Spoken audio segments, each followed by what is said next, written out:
Welcome to Locked On 49ers, a little bonus live NFL draft episode here, restacking the board as we start round 3, getting ready for the 49ers selections later on in round 3. And who knows, maybe they'll move up while we're here doing this live episode on the clock. And we'll come back and get to another episode when the 49ers are on the clock a little bit later. But wanted to chat with y'all and kind of break down what we saw in round 2 and how the board is stacking up in round 3 for the San Francisco 49ers. And Croc, were there any names that you saw fly off the board in round 2 that you were like, dang? Because there were some popular names and even some names that I thought there was a really good shot would be there for the 49ers at 99 that went off the board in round 2. Yeah, no, I think for the most part, it's kind of played out how I thought. There were some receivers that maybe went a little bit earlier than I was expecting, especially with some of the guys that are on the board. As of right now, and again, I'm watching the ESPN feed, and I don't see a full list of who's available or who just got picked. But I don't know, Darnell Washington, big tight end out of Georgia. Yeah. I believe he's still on the board, and he was a very low production guy, but coming from the Georgia offense, it kind of makes sense why the production wasn't quite there. And Bowers was clearly their guy. I mean, Bowers is going to be a top 10 pick next year at the tight end position. So he's a special talent. But Washington, we talk about what you need to be to play for the 49ers, especially at tight end position. And, having your backup tight end have to block legit pass rushers, Washington's a big body guy that can do it. And we talk a lot about the contested catch aspect of the game that the 49ers are truly missing. And Washington, again, a guy that has that big target, really athletic, just not the most fluid, of athletes as a pass catcher. So, legit tight end. He's somebody that's still on the board that I'm excited to see. Like, where does he go? Because if I had to guess, he's going in the next few picks. Darnell Washington. So there's been some reports about medical red flags and some other maybe even character stuff with him. And I wonder if he's a Kyle Shanahan type. He's a big athletic guy. You saw him make the one-handed catch at the combine, right? He's really athletic. And I didn't think he was a first-round guy, but the fact that he hasn't gone all the way into round 2, now we're into round 3, I think that signals there is definitely something going on with some red flags with him. And we'll see if how the 49ers feel about him if he starts getting closer to the pick for the 49ers at 99. But Darnell Washington, probably the most surprising name still available on the board right now. I want to go in reverse a little bit, Croc, and talk about some of the names that just flew off the board to start round 3. Popular names for the San Francisco 49ers in a lot of mock drafts. In fact, 2 names that you had in your latest mock draft just yesterday, Croc. Zach Pickens went in the first pick of round 3, and Tyler Steen, offensive lineman from Alabama, was the second pick in round 3. Went to the Philadelphia Eagles. Sidney Brown as well, safety from Illinois. Back-to-back Eagles picks at 65 and 66. The second and third picks in round 3. Tyler Steen, Sidney Brown off the board and going to Philadelphia. Yeah, another guy that kind of went off the board a little earlier than that. Gosh, I just saw it and kind of blanked on it. Who was it? It was Laporta. Sam Laporta. Yeah. So one Laporta of the top picks early. in the second round. Second tight end off the board. He went 34, third pick in round 2 to the Detroit Lions. And so round 2, I'm sure all the 49ers fans were like this. I was doing the same. It's like, okay, which names do I really like? Watching the film. And it makes me feel good about some of my evaluations because players that people were projecting late round 3 going in round 2 and that I liked in that round 3 range. But when you started seeing those names fly off the board, I'm like crossing them off. Okay, well, this guy's not going to be there. This guy's not going to go in a lot earlier, not even in trade up in the 3rd round range for the 49ers. Laporta went off the board 34 overall. There was Jonathan Mingo went 39 overall to the Carolina Panthers, new passing target for number 1 overall pick Bryce Young in Carolina with the 8th pick in round 2. Then there was Brian Branch fell for a while. That was a player I thought, hey, maybe the Niners might trade in here in the second round with Brian Branch falling. Ends up with Detroit at pick 45. Quan Martin went pick 47. Washington in the middle of round 2. There was Jaden Reed, who I just mocked to the 49ers. He went all the way at pick 50, middle of the second round. Tui Pelotu, USC guy. I've seen linked before. High sack, very big time production over at USC. Yeah, he went pretty high as well. Mm-hmm. He went 54 to the Chargers. Which he was a guy that potentially could have went first round. So, the fact that, he went second round, that's not necessarily like. I saw him all over the place. I saw him 4th round, saw him a lot in the 3rd round. He played at 290 apparently but he showed up at 266 at the combine. So trying to maybe play a little bit more edge, but he's a short arm guy. I thought he was better in the interior anyway. They've got him listed as an outside linebacker here with the selection with the Chargers. So I don't know how Tui Pelotu is going to be used with the Chargers, but he is long gone. Luke Schoonmaker, tight end from Michigan at the end of round 2 to the Dallas Cowboys at 58. And Brenton Strange, another frequent player mocked to the 49ers late round 3. He went late round 2, number 61 to the Jacksonville Jaguars. I see Hendon Hooker just went off the board to the Detroit Lions. Oh, interesting. Detroit Lions. Okay, Hendon Hooker. So I nailed that one. It was my hot take a couple days ago when I saw everyone putting Hendon Hooker in the first round. I said, I bet he goes closer to the third round than the first round. And turns out I was right about that one. 68 overall for Hendon Hooker. Nice player. Good dude. But man, injury, the offense at Tennessee, plus his age.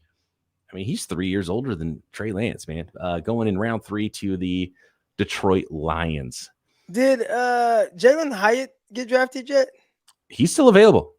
And okay, so a lot of people are like, well, how is he available? Like one of the best receivers in this class. And what they don't, and again, it just depends on how you watch the game. But I watched a lot of how Tennessee freed him up. And there was a lot of him lining up in the slot. He has these big time advantages in being able to streak up the field without anyone being able to touch him because he's off the ball in the slot. And then they would do a lot of switch releases and he kind of screen past guys on that. So, I think when you think of NFL, how the game translates, it's really hard to just run by guys consistently. You have to have other nuances to your game. And I'm not sure that Hyatt had that as much as I think a lot of the Twitter folks thought. What do you think about the Seattle Seahawks getting Zach Charbonnet? Because I mean, I really like what Seahawks have done. I hate that I like it, but you get a legit cornerback in Witherspoon. Then you go get receiver Jackson Smith-Njigba to play next to DK Metcalf and Tyler Lockett. And then, oh, by the way, second round, we're going to go get Zach Charbonnet out of UCLA to go with Kenneth Walker, who we already have. So you got a nice 1-2 punch there. I mean, if they get the same type of protection out of this class that they got out of the last class, that's tough. It is looking good for the Seahawks. They've added so many good players, and they've continued to add more good players. By the way, in the chat, let us know if the 49ers happen to trade up here while we're live with you. And we're just going to set the stage here with this little live episode, and then we're going to come back in a little while before the 49ers are on the clock at 99 and see those picks live for the San Francisco 49ers at 99, 101, and 102, which we're still 40 picks away from happening here, 30-something picks away from happening here. So looking at round 2 and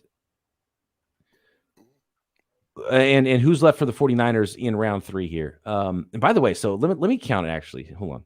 Let me count how many picks. Because this is what's tough for the 49ers and 49ers fans. You're sitting there, your first pick in the draft is at 99, and you just watch the Seattle Seahawks get better and get better and get better and have all these picks and all these picks. They're going to pick 5 times before the Niners pick their first guy.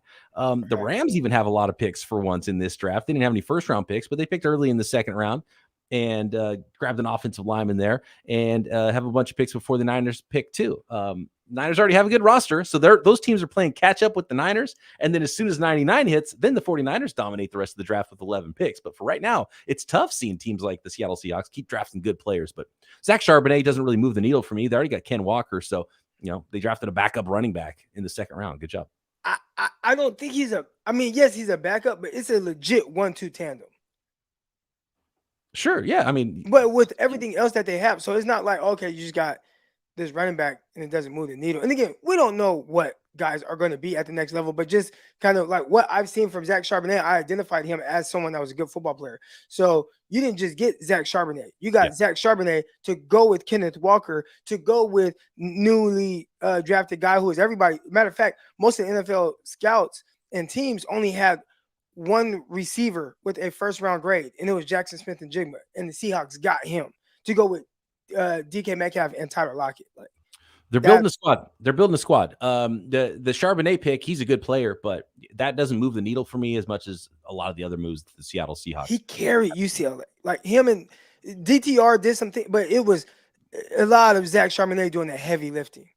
Yeah. Oh, you need 200 yards? You need me to run for 200 yards this game because it's a big game? Okay, I'll do it. Does it You need really me to mean run for that much? 180? Okay, I'll do it. Really mean that much to carry a Chip Kelly squad?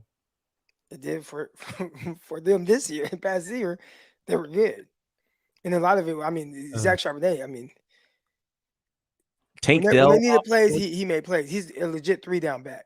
So there's some 49ers news here. Let's get into that before we talk a little bit more about the best available for the 49ers if they do just stick at pick 99. And that was the restructure of Christian McCaffrey's contract. Christian McCaffrey's, I think the 49ers were able to clear $8+ million of salary, being able to convert Christian McCaffrey's $12 million salary into signing bonus. So now that money gets guaranteed into the future, but that gives them more cap space this year. What do they need $8 million of cap room for? They don't need that much to sign their draft picks. Could there be something else going on with the 49ers? And then another bit of news today that is interesting, Croc, just because of the timing, is that this morning, I don't know if you saw the tweet from Brandon Ayuk this morning, that his agent called him and he thought he was traded. That was really funny. Hold on, I think I got the tweet over here, and I'll get his exact wording on it. But yeah, here we go. This is from @the2era, which is Brandon Ayuk's Twitter handle. He says, "Why my agent call me first thing this morning? Just chatting. I thought I was out of there. I was gonna head down to the facility and start kicking doors down." So Brandon Ayuk not traded, and he was informed today that his 5th-year option would be picked up. Is it curious, Croc, that the morning after the first round, they tell Brandon Ayuk that his 5th-year option is going to be picked up? Do you think they were thinking they might get an offer they couldn't refuse yesterday? Is it interesting that when he sees his agent calling, he thinks that he might be traded? So maybe he knew something about that in advance. It's just interesting. Just interesting. Yeah, just interesting. Yeah. You know, it's like the timing of it, like you said, like, all right, we're going to announce it after the first because we did not get what we thought we might get, or maybe the teams didn't call, or maybe they were able to draft a receiver because there was a run on receivers. I think at some point, 4 straight picks were receivers. So maybe one of those teams were like, hey, if we don't get our guy, y'all want this pick? Yeah, 20 through 23. Jackson Smith and Jigba at 20 to the Seahawks. And then 21 was Quentin Johnston to the Chargers. Then it was the Ravens going Zay Flowers. And then it was Jordan Addison at pick 23. So back to back to back to back to back. Yeah. It's funny though, because a lot of the stuff people think is made up, and maybe some of it, you know, hypothetically speaking, but just understanding how things go. Again, the timing of drafting Brandon Ayuk, and this is the part that I can't ever get out of my head. You drafted Brandon Ayuk after drafting Deebo Samuel year 2. You drafted this guy in the 1st round. And for me, I don't think most teams have the intentions of, hey, both of these guys are going to be just so good, and we're just going to pay both of these guys top dollar. There's got to be an exit plan for one of these guys. And unless you're just not thinking about that, you're just, okay, we're just going to take it year by year. Well, somebody has to think down the line. They had a need for wide receiver. And Croc, you and I were looking at all the wide receivers in this draft. Even after drafting a 2nd-round wide receiver the year before, they just needed more talent there. And it was a good wide receiver draft. And so they dipped into the 1st round. I think that's what that was all about. But I think this offseason, and especially next offseason, is about a plan. How do we keep this plan together? How do we elongate the window? How do we keep all these players around together? Do we have to listen? Are you forced to listen?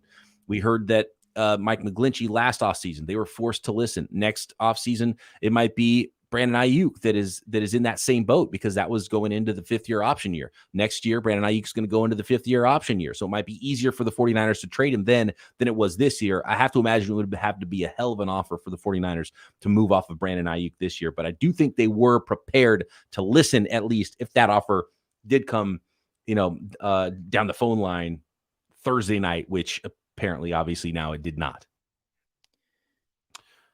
Kendre Miller, running back from TCU to the Saints in round 3, pick 71.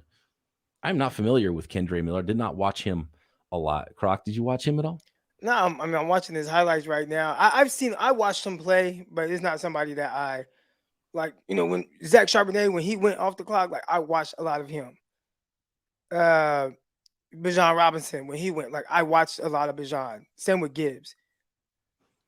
Did not watch much of Miller. Darnell Washington might end up a San Francisco 49er, Croc. I'd rather him than again. We're talking about tight end 2 and bringing something different. Like how can you make the 49ers better, right? Because when I look at the Seattle Seahawks, and they're in the division, that's why I keep talking about them. But it feels like they got guys that, hey, you're gonna come in and play. Now, whether they're good or not, we'll see. But the thoughts on who they drafted, we have a legit plan for you to come in, and this is where you fit in. So when it comes to that cornerback, Witherspoon, you are going to start opposite Sauce Gardner, right? When it comes to Jackson Smith-Njigba, you will be our legit slot. And he was a terrific slot. Like, I was thinking, like, man, does he have like the value? Because he's not like just this legit outside guy. Well, he doesn't have to be, because you got Tyler Lockett and DK Metcalf. Yeah, so and this is our plan for you in the slot. Like even Zach Charbonnet, you will be our 1-2 punch. You guys are both, we're going to split carries. We're going to take some of the pressure off of Walker, like legit plan. Can the 49ers go and get a guy like Washington where maybe he's not the best, whatever, but hey, this is what we're doing with you. You are our tight end 2. We're going to bring you in jumbo sets, big tight end sets, goal line. We might flank you out, throw jump balls to you, just have like a legit plan for a guy. Now, it feels like they could do that with Washington. I don't know why Miguel wants to watch the world burn. He says, I want to see Peacock freak out if they draft a running back in the 3rd round. Hey, dude, I was doing a live mock on Bleacher Report. And when I saw Tajay Spears there in the 3rd, I was tempted. I'm not gonna lie. I just couldn't get myself to do it. But Tajay Spears, I just imagine Tajay Spears, Christian McCaffrey, and Elijah Mitchell. Like, whew. That'd be nice. That would be nice. That would absolutely. Hey, the 49ers have a lot of extra picks, and they might play around a little bit. They might move up. They might move down. They might have the opportunity. The Niners have a good roster. They could sit there and say best available. So when it comes to let's talk about the best available here, and then we'll wrap this up, and then we'll come back and we'll be here live again when the 49ers are on the clock. We'll get our live reactions here. Carlos says, what about Tucker Kraft? Absolutely. Oh, and real quick, my bad. I said Sauce Gardner. I definitely meant Tariq Woolen. My bad, y'all. My bad. Oh, yeah. In my head, it's just, same guy, tall, skinny, athletic cornerback. Tall, skinny, fast. Yeah, that's the combo. One is just super, super fast, which is Woolen, and super tall. I saw Woolen. Remember, I kind of spoke with him, and I don't want to say interviewed him, but, I asked him some questions at the Senior Bowl, and I told him, man, like, hey, man, you should work with Antonio Cromartie. He's out there in Texas. Yeah, I set it up. I text Cromartie. I'm like, hey, man, there's the big corner from UTSA. I think you should work with him because he's tall like you. Crow's a big guy. But yeah, Tariq Woolen. My bad, y'all. My bad. So Tariq Woolen's success as a rookie is directly because of Eric Crocker. No, he actually didn't go work with Cromartie. So Cromartie reached out to him, said, "Hey, man, he's uncoachable. It's good." Okay. So okay. We'll see if they link up. Another eventually. Bad character guy for the Seahawks. No, I don't. Right. So how about this? It's a knee injury apparently with Darnell Washington.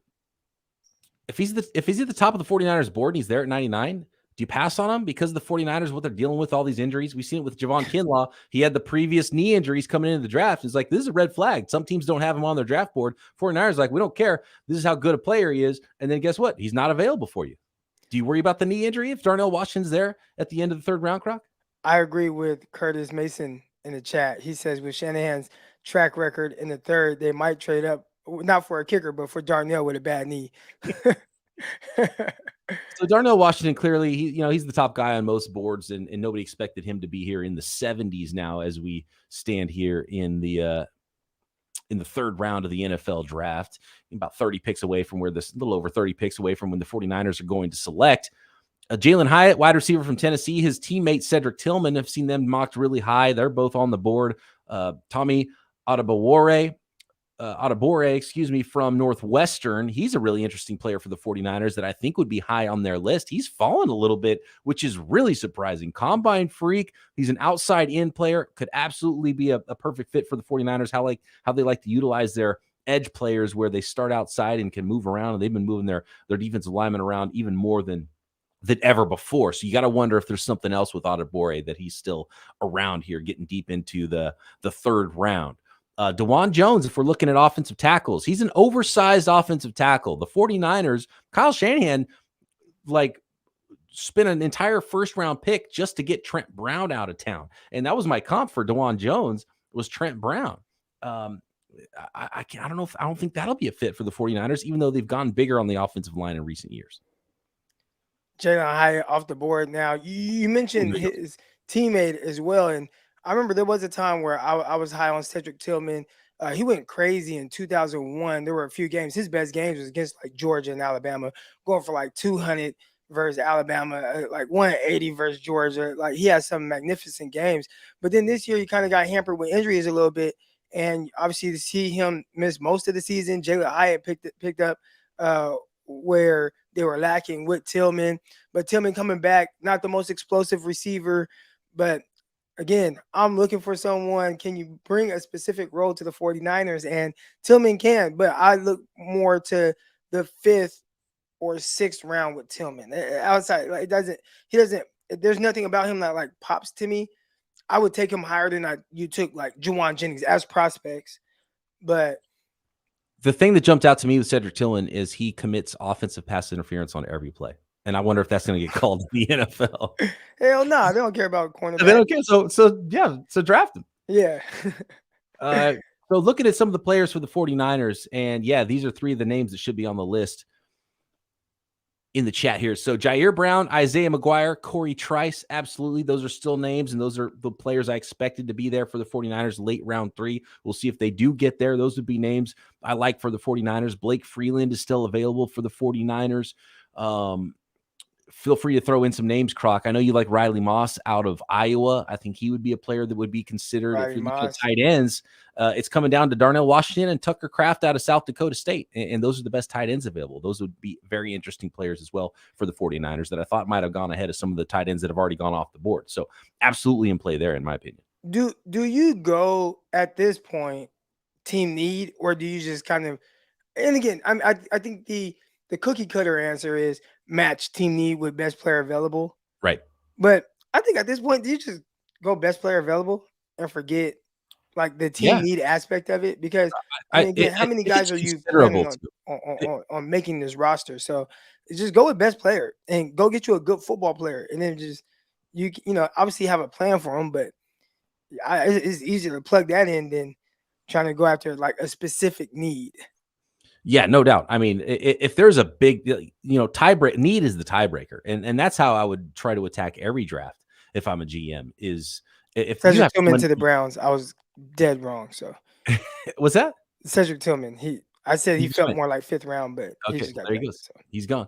But yeah, if you have a player who's in your top 50, he's still there for you at 99, throw need out the window and get the best player. If it's that big of a difference, especially knowing you have those other picks back to back for you, then you go closer to need, maybe if need meets value. But I don't think you should ever reach beyond like a huge tier jump if there's a best player available for you in the draft, because most of these guys aren't going to play early in their career. You're just making your team worse overall. Like, think about how many picks you make. 7 picks every year. That's 21 players in 3 years that you're worse at because you reach for need instead of drafting the best player at every pick. All right. Where are we at with the best players available? A lot of the edge guys are still there that I hoped would be there for the 49ers. Isaiah McGuire is my guy. Byron Young is still there from Tennessee. 4.4 speed. He's more of a part-time player. He's not going to be much of a defender against the run, but he's got a lot of juice and a lot of speed and a little bit of a raw player that could have some development. If the Niners wanted to go linebacker, Deion Henley still on the board out of Washington State. Is a really good player. If you wanted a small wide receiver, Josh Downs, a lot of people thought he might even sneak into round 1 out of North Carolina. He's still around. Chandler Zavala, I know a lot of folks really like the guard out of North Carolina State, is still available. Jordan Battle, Alabama safety, and Blake Freeland, still one of the top names for me on the board for the 49ers at offensive tackle, and he's still available, and I think he might be a good fit for the Niners at 99. Yeah, I wouldn't be mad at some combination of Blake Freeland, A.T. Perry. I keep saying these receivers and knowing damn well 49ers aren't going receiver, but it's just like, come on, man. They're not going to go with a tall receiver that's good at getting the ball down the field either. So they're not drafting A.T. I will be shocked if they draft A.T. Perry. Yeah. I like him. I love A.T. Perry. I would draft him all day. I don't think the 49ers will. I drafted, when we were mocking the receiver out of Stanford. He went, huh? Did he go already? Michael, not Michael Thomas, Michael Wilson. Yeah. Maybe not. Maybe not. Let me I double saw them check. showing highlights of him earlier, but I kind of missed the first few picks in the second round. Nope, he's still on the board. Okay. Yeah. He's intriguing. Dontavion Wicks still around as well. Interesting group of wide receivers. Tyler Scott from Cincinnati, Charlie Jones from Purdue, A.T. Perry. It's Croc's guy. I like him too. I would like A.T. Perry or Dontavion Wicks. I think that's where I'm at with wide receiver and the wide receivers that are left. I like Josh Downs too if he's there. But I would like a little size, a little outside speed, a little go get it. I think that'd be nice for the 49ers. Did the 49ers get turned off by the small receivers because of Trent Taylor? I mean, I thought he was good for the 49ers, at least as a rookie. He caught 40-something passes. He was a slant monster, especially on third down. Like, he was Jimmy Garoppolo's guy. And ever since then, it feels like they've been trying to go bigger and bigger and go for more of the big slot, which, I mean, we did see Shanahan have, like, that kind of guy in Atlanta. But prior to that, man, he had the Andrew Hopkins when he was in Cleveland.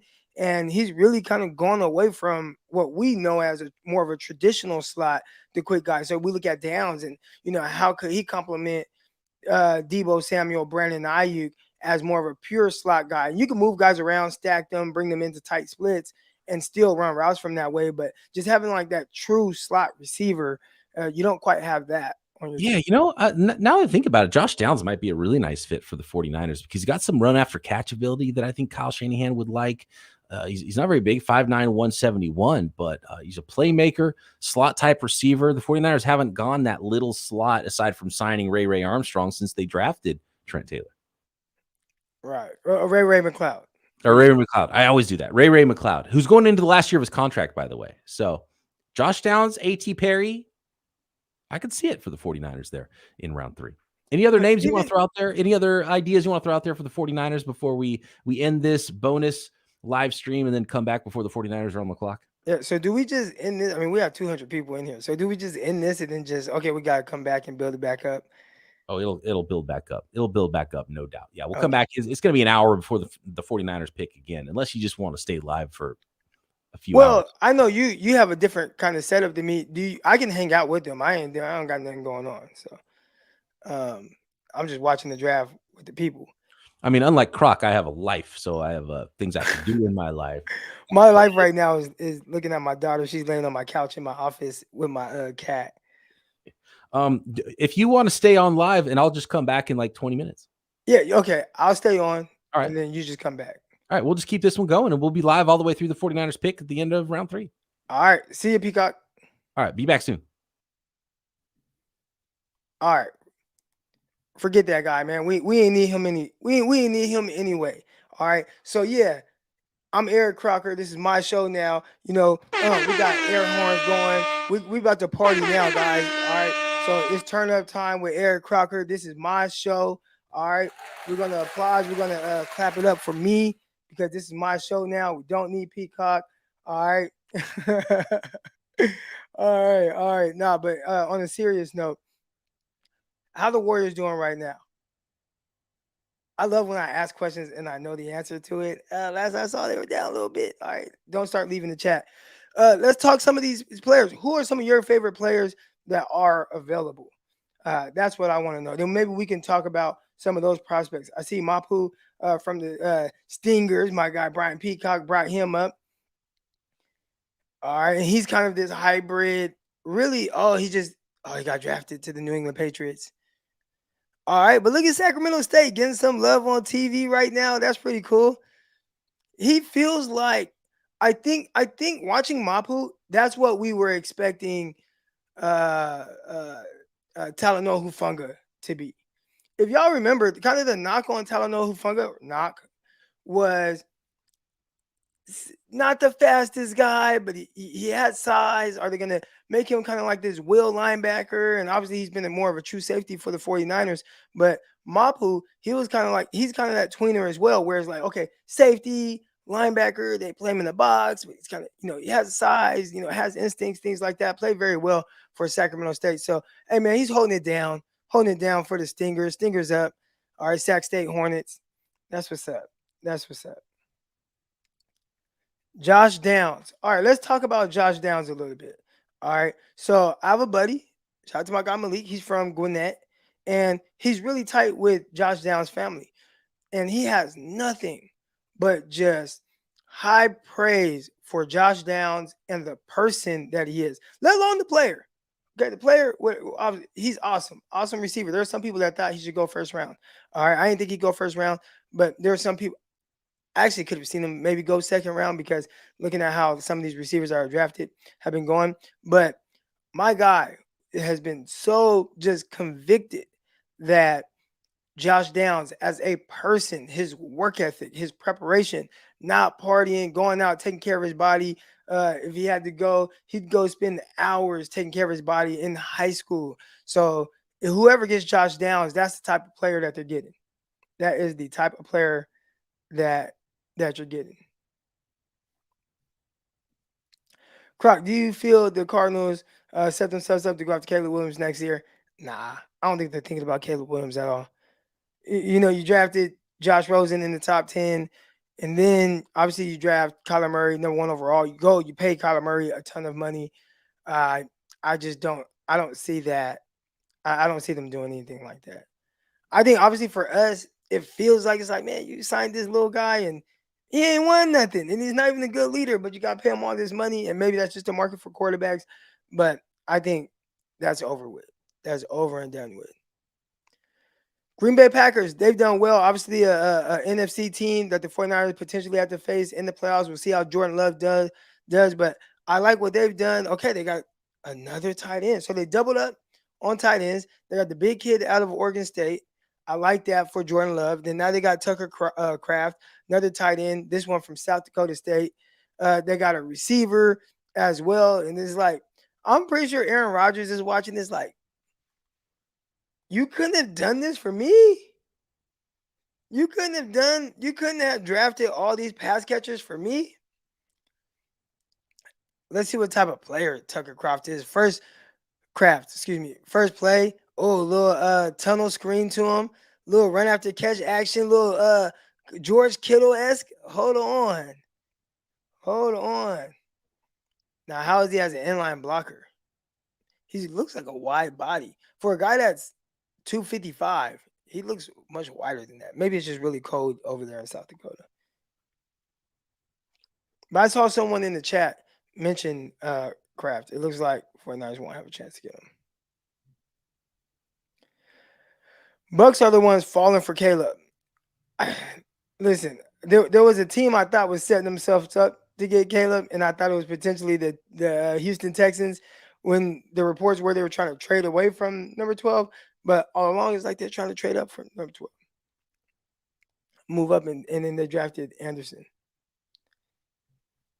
Okay, here we go. Kraft, 6'5", 264. Okay, yeah, he looked like a wide body.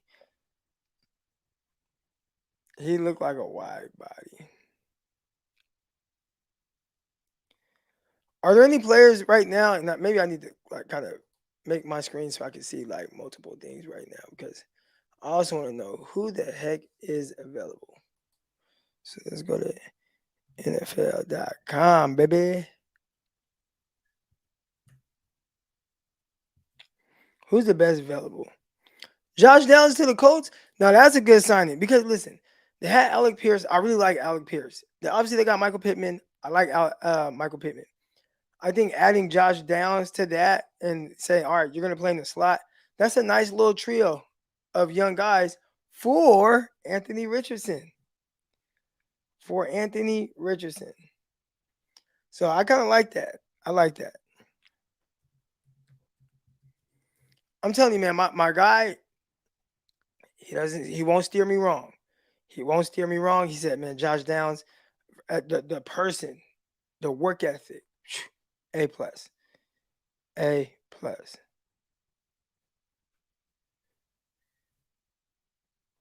A+. All right. Let me try to look at the draft tracker. That's what I want to look at. I really want to see like a best available.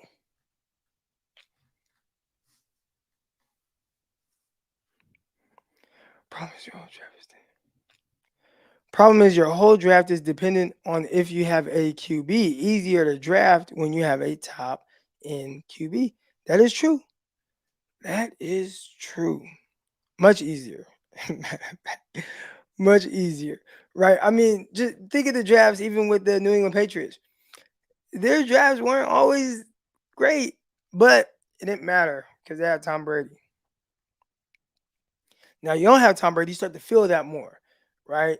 You got uh Mac Jones, you kind of start to feel the effects of not drafting as well.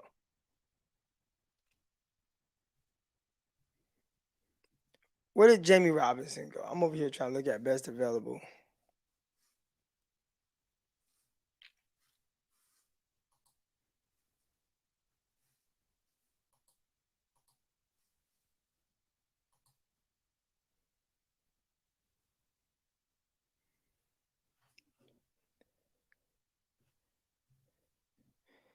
Easy as heck to draft a wide receiver when you have Mahomes or Rodgers. Well, I would say that's not actually true. Maybe Mahomes. I feel like Rodgers is someone tough because they actually were drafting some receivers. They actually drafted a lot of receivers with him. So it was one year, I think it was the Dante Pettis year for the 49ers. The Packers drafted 3 receivers. And I don't think they really ended up any of them being any type of good. Matter of fact, they ended up getting Lazard as an undrafted guy from the Jacksonville Jaguars. Jaguars actually initially signed Lazard, let him go, and the Packers picked him up, and he was the best guy. So okay, use Bleacher Report, big board. All right, let's use that.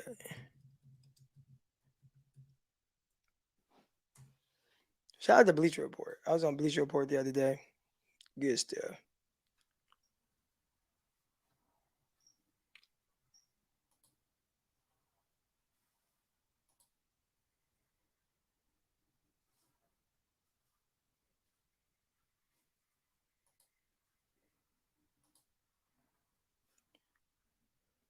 See if this works for me. So, okay, here's a guy. A lot of 49er fans are thinking about cornerback for the San Francisco 49ers. And right here, I see Clark Phillips still available. So, Clark Phillips available. Darnell Washington available. Let's see. DeJuan Jones available. Okay, hold on. I like this because now I can actually see who. Kelly Ringo available. Andre Carter II, A.T. Perry. Y'all know how I feel about him. And also Nick Salivari. These are some of the guys that I feel like if you told me right now, all right, 49ers got Clark Phillips, A.T. Perry, Nick Salivari, I like that.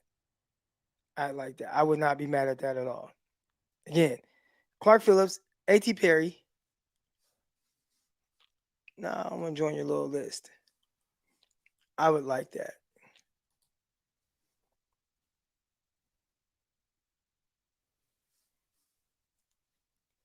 Pick 80. 49ers kind of coming up, man. So we just hanging out. If you are just getting in here, shout out to all you guys. Hit the like button, hit the subscribe button. We're just hanging out. Got the draft on. I'm watching it. I'm streaming it, so I might be, half a minute behind or so.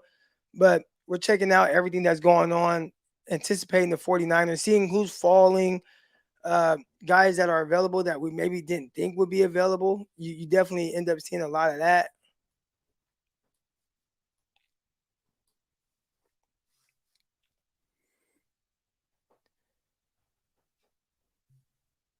Favorite edge. I don't know. So for anybody that listens to the show, here's the tough thing.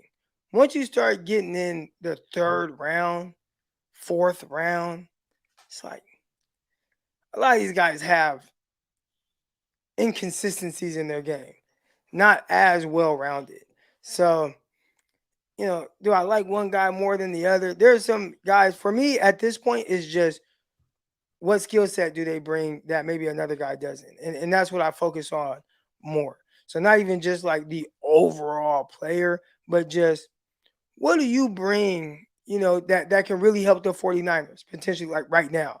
Not so much just the overall just great player, right? You're not getting first round picks, and you hope that you can hit on guys. And obviously, the 49ers have with guys like Fred Warner, Dre Greenlaw, George Kittle, shoots, Talanoa Hufanga, obviously, he's an all pro. But like Talanoa Hufanga, there's something that upsets a lot of you sometimes, right? Like just maybe sometimes a little over aggressive, maybe biting on certain things, maybe eyes getting caught in the backfield, right? And typically you see more of that. Look at Diamador Lenore, Diamo. He's a guy that, plays corner, starting for the 49ers. He was a mid-round or mid to late round pick, a day 3 pick. And everybody wants to replace him. And typically those are the kind of guys that you find here. So as far as like an edge rusher that's available, I don't know if I have a favorite one right now.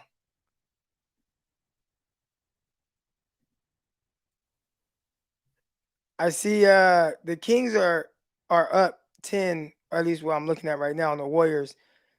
But the game, to me, these basketball games don't really start till about 8 minutes left in the fourth quarter. Then we're gonna see.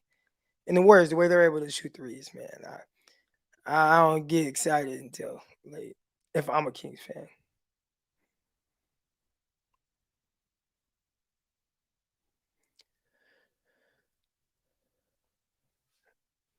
All right.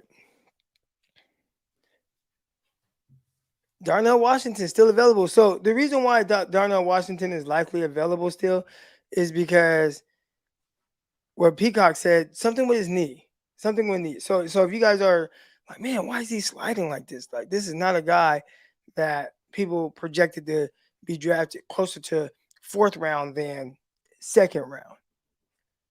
But when you have those medical red flags, that knee, and the tough thing with that stuff is sometimes it's 100% spot on, and we've seen that with the 49ers and Javon Kinlaw, and sometimes the injury just doesn't matter, and the person goes on to be amazing.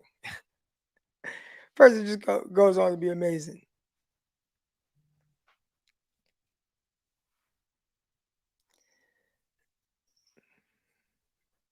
He also, in talking about Peacock, said when he was reading the scouting report, there were some maybe character red flags as well. So again, I don't like, because I feel like they just throw that out there.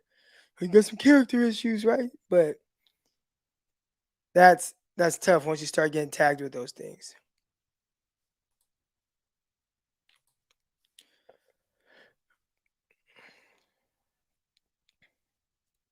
49ers potentially looking at safety. I know Brian Peacock really liked Jamie Robinson.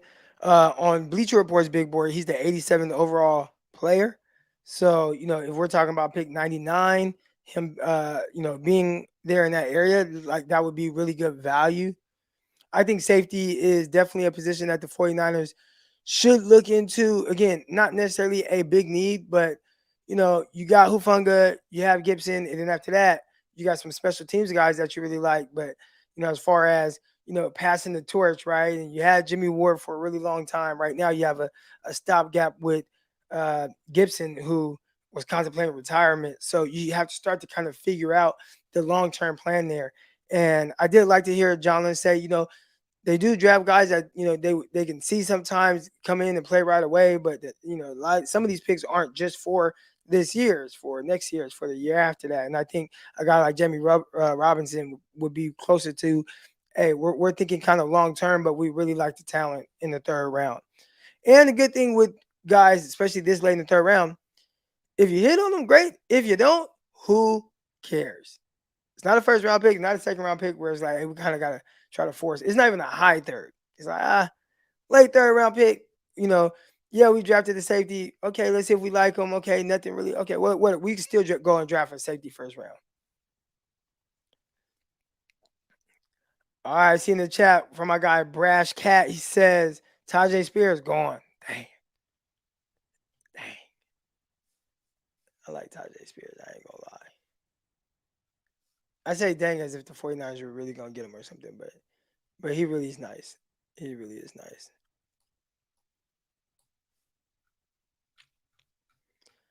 All right, going back, kind of looking at this big board, guys still available. Let me make sure this is up to date. Let me hit the refresh button.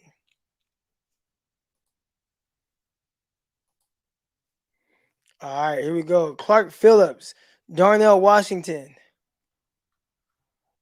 Why they change it up? That was perfect.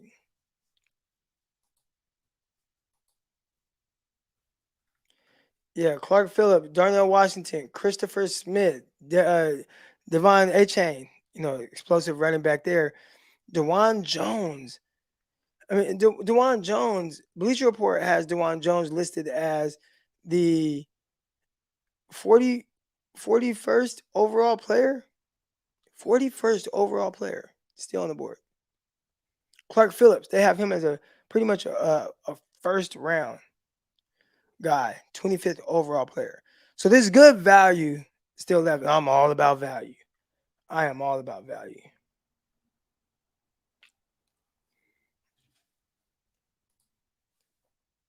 Seahawks trade pick to the Broncos. Yeah, stop picking Seahawks.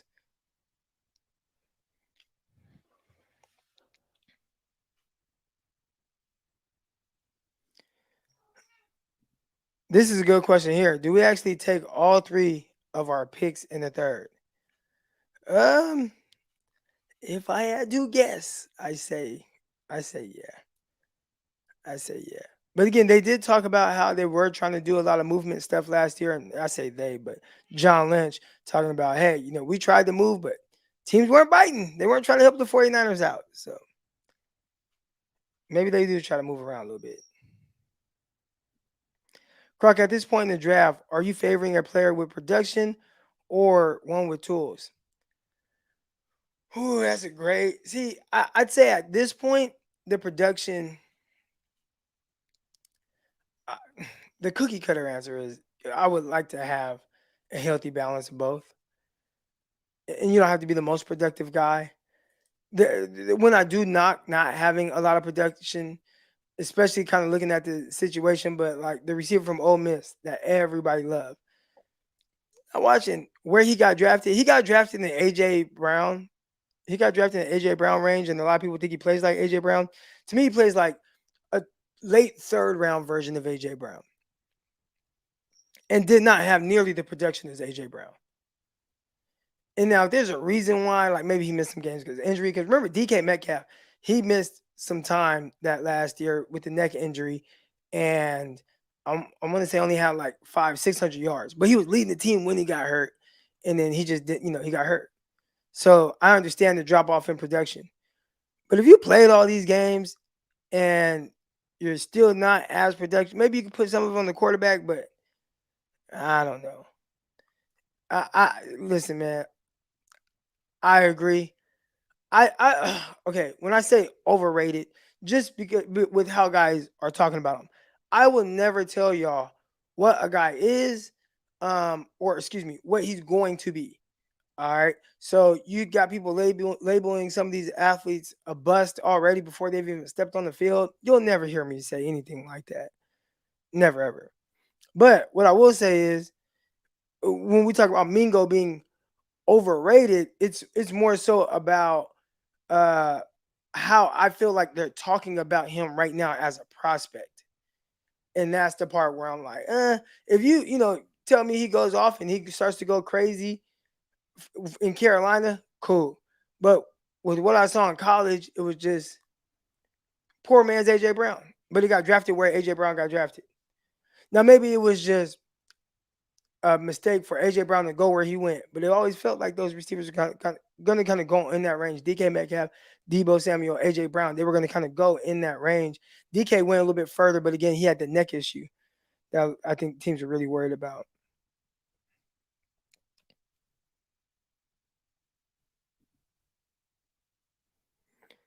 But I think some of these teams are looking at these guys, and when you can look and because scouts they want a comp. Who does he play like? And when you watch him, and it's like, hey man, 6'2", 220 pounds, AJ Brown, and then he played in that same uniform, and you can kind of just see it. I think that helps a lot. I think that helps him a lot. Oh, he plays kind of like Debo Samuel meets AJ Brown. you know, they're gonna give you the best case scenario, but they're not gonna say, oh, he plays like Laviska Shenault, right? Chenault, they try to say play like Debo Samuel. It's like, man, Laviska Chenault is not Debo Samuel. Anyway, appreciate everybody's here right now. Everybody's in the chat. Hit the like button, hit the subscribe button. All 200 of y'all. We appreciate y'all. I'm pretty sure Peacock will be jumping back in shortly. And I see Riley Moss just got drafted to the Denver Broncos. Okay. But they are on pick 83. 49ers, about what?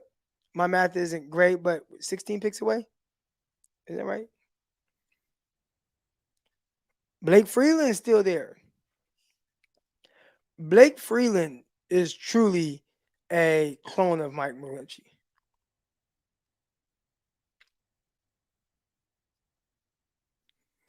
All right, 15 picks to go. There you go. Yeah. So again, I'm a little behind, but I see the Dolphins have their pick 84. We're almost there, y'all. See, we're in trade up range, but who would you trade up for? So again, I'm gonna go back to the big board here and look at the guys here. DeJuan Jones, just with how big he is, just doesn't feel like a 49ers offensive lineman. He just doesn't. Too heavy. Kelly Ringo. Could the 49ers be like, you know what? Big corner, physical, but I don't know. There's actually some guys that I like a little more than Ringo at the cornerback position that won't be going for a while. All right, so let's look at the cornerbacks right here. Undrafted. All right, here we go.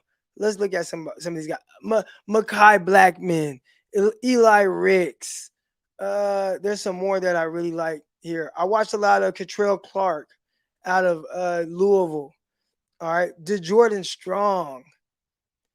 There's some guys here that can play. Travarius Hodges-Tomlinson. I would love to have Travarius Hodges-Tomlinson on the 49ers. You got Rajon Wright here. So there are definitely some receivers. But, I mean, Clark Phillips, if the 49ers are going to continue to stick with kind of this quarters defense, oh, yeah, come here. Come here, Clark Phillips. Come here, Clark Phillips. I don't care if you're 5'9", 5'10", whatever you are. Come here. So Corey Trice, do I see his name? Why don't I see Corey? Oh, I do see Corey Trice. Yep, Corey Trice. They'll have options at some of these corners that I felt like would be in reach for them. I did not think that Clark Phillips or Kelly Ringo would be in this area. Or Bernard Converse out of LSU. Maybe him, but there are definitely guys that I wasn't expecting to still be here, and they're here. And that was one of the things that John Lynch touched on, where he's like, hey, man, there are guys that slide, and you don't expect them to be there. And then all of a sudden, they're there. And that's what some of these defensive backs I just mentioned. Clark Phillips, Kelly Ringo, never would have expected those guys to be available. Never.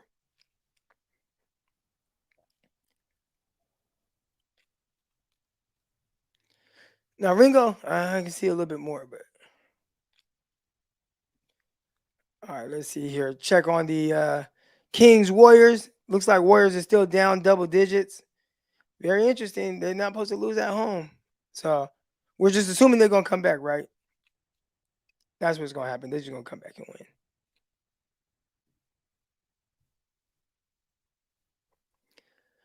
We're closing in on the 49ers pick. Almost about 10 picks away. 12 picks away right now?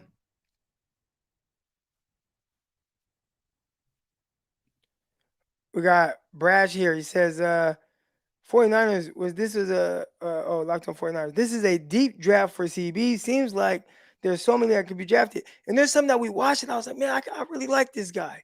The kid out of UAB, the cornerback out of UAB. And when I looked at the big board of available cornerbacks, I don't even think he was on this list. But I know I liked him. Yeah, I don't see him on here. I see Stephen Gilmore, who's Stephon Gilmore's little brother.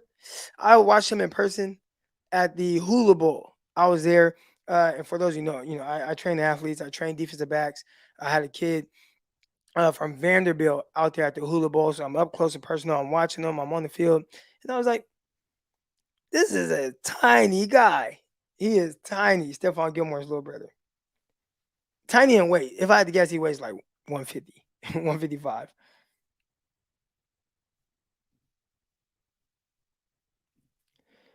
Did Debo feel the Jalen Hurd need for Shanny, or is he still chasing that?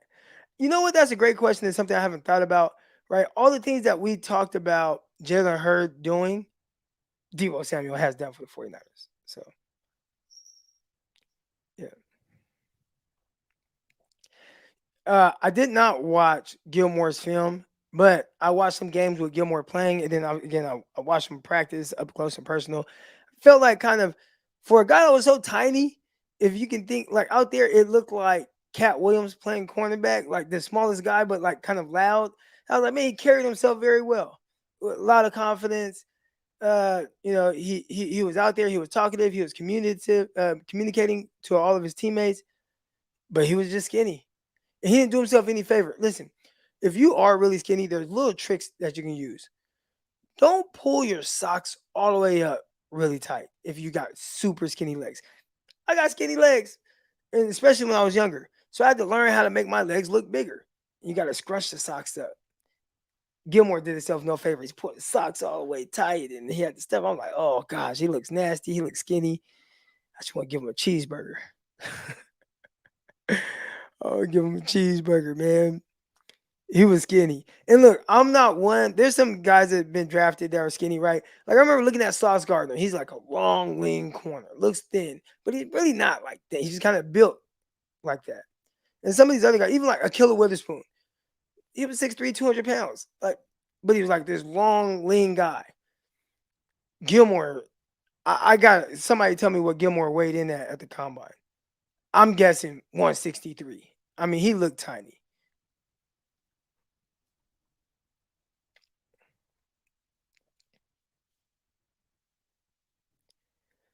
So you ditch the swag. No, actually, the scrunch socks is it. That's the thing. So I scrunch my socks up to make my legs look bigger, but that's actually like you're tight. You're tight with the scrunch socks. You clean. You're clean. Appreciate everybody in the chat right now. We got Peacock back. 49ers on the clock, Croc. Huh? Let's go. Oh, see, look at that. I'm not even on the right. What they do? Trade up? That's what I'm hearing. That's what my sources are telling me, that the 49ers are now currently on the clock in the 2023 NFL draft in round 3. Okay, let me click away this chat. Sorry, guys. I don't want to see the chat right now. I kind of want to catch it live. Are you going to ruin it for me? No, I don't know who they're picking yet. The 49ers, I'm sure the chat will know before we do. The 49ers I exited out the chat. The 49ers have traded up to pick 87. Huh. So what did they give up? All right, here we go. What are we guessing? I'm going to go out and guess Clark Phillips. My two favorite guys right now are Blake Freeland and Isaiah McGuire, the edge rusher. Ji'Ayir Brown, the safety from Penn State's another favorite. I don't know if he'd be the pick to move up here to get. The 49ers have sent pick 102, their last pick in round 3, number 164, their second 5th rounder, and number 222, a 7th rounder for number 87. So a 3, a 5, and a 7 to go up to 87. So so they still have 99. They still have 99 and 101. Oh, wow.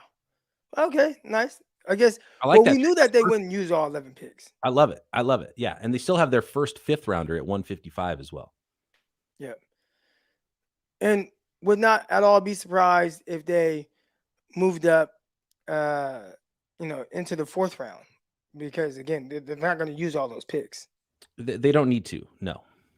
And it was nice that they were able to leverage. So we were doing mock drafts. They got 4 7th round picks. I mean, that's kind of ridiculous, right? So being able to leverage that and get up and still have pick 99 and 101. So the very first mock draft I did, a 7 rounder for the 49ers. Here we go. And it is Croc, Ji'Ayir Brown, the safety out of Penn State. All right. The tape. I love the tape for Ji'Ayir Brown, the Penn State safety. He's the free safety version of Talanoa Hufanga. That's the way I explained it to Croc. And that sounds like a hell of a player, right? And he is. He ran really poorly at the combine, 4.65 40. Went back to his pro day and ran 4.58, which is a little bit better. But when you watch him on tape, Croc, he plays a lot faster than 4.6 to me. He played a lot faster than we both. Remember when Talanoa Hufanga was drafted? We both independently watched the tape, and he was not. He didn't play. He played fast, but it was like, okay, this guy. Maybe he needs to be a linebacker, right? Right. But he lost a bunch of weight after his time at USC and still ran 4.6. So he might have been running 4.7s on the field at USC, right? But Ji'Ayir Brown looks like an interchangeable safety that could play box safety, but I think he'd play free safety as well, judging by his tape. And the 49ers usually go really traits based with their defensive backs, especially at this point in the third round. But they moved up for Ji'Ayir Brown. They had him in for a 30 visit. They must have loved the tape as much as I did, and they're not worried about the 40 time, because I got to believe they believe he can be a free safety in the NFL and a starting free safety. Now I really hate that I didn't get to him, because you kept telling me, watch Ji'Ayir Brown out of Penn State. And we did kind of do a segment on him, and you talked about all the traits. And again, you did talk about the Talanoa Hufanga aspect to it, but you said a little bit more of a more athletic version. You see the playmaking ability, 10 interceptions in the last 2 seasons, most in college football. That's exciting. 49ers, you talked about certain traits that they're looking for. How about just somebody that's going to take the ball away? And between Talanoa Hufanga, who did a terrific job of that last year, and then Gibson, who did a terrific job, and then now you see Ji'Ayir Brown. And I talked about 49ers potentially having to draft a safety, because you kind of need like that guy. And it might not even be a play. I think I had mentioned Jamie Robinson, but it might not even be a play necessarily 100% for this year. But hey, maybe a guy that we can kind of, get in there here and there. And then next year is like, all right, we lost Gibson to retirement. Now you got to go be a guy. The chat very much approves of this pick, Croc. I very much approve with this pick, and I can't wait to. Do you know what we should do right now, Croc? Is I think you should put on the tape and give me your first initial thoughts of Ji'Ayir Brown. Watch a little bit of it. Okay, I'll watch them right now. Yeah, tell me what you think. This is a great point from Nate, and I talked about this on our last podcast, Croc, when we were doing our final mock drafts. Is I wonder what the GPS miles per hour is on Ji'Ayir Brown, because he plays faster than what his 4.65 was at the combine, and probably even faster than his 4.58. He's all over the place on that Penn State film. He's got range. He's really good coming up on the and really good playing the football. Like those instincts. You can't fake 10 interceptions over the last 2 years. Yeah, and here's a cool thing too. I put on this film, and the game that I'm watching right now, I got the all 22 version on, y'all, and it's Ohio State. So it's always fun to be able to watch a guy against a prolific offense and kind of see what maybe this team was able to take advantage of. First play lines up as a 2-high safety. They threw a screen away from him, but just good. I get a really good feel of what he is out there. So I'll be tuned in watching this as this draft is going on right now. And the 49ers are still going to be up here in about 10 picks. And they'll have pick 99 and 101 still to come, with the Raiders right in between them at pick 100. So still some fireworks to go here for the 49ers in round 3. I love the Ji'Ayir. Here's the thing about the Ji'Ayir Brown pick, Croc, is the 49ers had not put resources into safety at all. So you mean like no visits, no 30 visits or anything? Well, I mean, they had Ji'Ayir Brown. That's what really stood out to me with Ji'Ayir Brown, and maybe really pay attention to him late in the process. He was the only safety, I think, that they brought in for a 30 visit. And so that made him stand out to me. But I mean, just in the past, Hufanga was a 5th rounder. Last year, we thought, Nick Cross was on the board for him. They drafted a running back. They haven't been drafting safeties high, this regime. And even when we expected them to. And really the only high-level resources the 49ers have spent on safety in the Kyle Shanahan, John Lynch era was extending Jimmy Ward. That's it. They drafted Tarvarius Moore and tried to make him a safety, or try to make him a corner, even though he played safety in college. So this is the second most resources the 49ers have spent on a safety in the Shanahan-Lynch era, trading up in the 3rd round to draft Ji'Ayir Brown at number 87. No doubt the free safety of the future in their minds. And I'm watching them right now. They're doing a lot of different things with them. So I remember, I think I watched JT O'Sullivan's breakdown on CJ Stroud against Penn State. Obviously, I wasn't paying attention to Penn State's secondary, but they're doing a lot. He wasn't too thrilled with what Penn State was doing defensively, but I'm watching them with Brown, and they do move him around. Like I've seen him at single high, I've seen him as an overhang defender, I've seen him drop down and be a robber. He's been a two high safety. He's been in the box, so it feels like they view him as more of a versatile chess piece. I think he triggers quick so far to the run. Now I haven't seen him make a stop or anything like that in the backfield, but just kind of identifying it with his eyes and being able to kind of trigger downhill. I've seen some of that, and right now I'm watching him lined up. And he's a legit single high safety, so uh, he's doing a little bit of everything right now for them. And interchangeable is key because the 49ers, and we'll see if that continues under Steve Wilks, they like to interchange their safeties. They like to drop down a safety. They like to, do some late movement with their safeties where they're not showing you what they're doing, and then they rotate to somebody playing single high at times. That was one thing I feel like it kind of gets overlooked with the 49ers defense. A lot of people just believe that, oh, you got Hufanga, he's just a strong safety. But if you ask a lot of the NFL players, it's like, dude, I'm a safety. It's like y'all talk about these strong safeties and free safeties, and you ask those guys, I'm a safety. And if you kind of you watch the games, you will see Talanoa Hufanga as a single high safety. Yeah, even though you wouldn't think that that's his best usage, he does it. He does it a lot. He does it every game.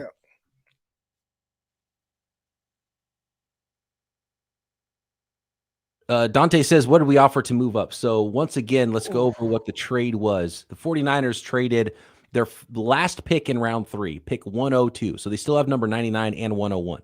They traded 102, number 164, which was their second 5th round pick, and number 222, which is one of their 7th round picks, to move up about a dozen spots to get to pick 87 to draft Ji'Ayir Brown. I love it. They don't need to spend all those picks.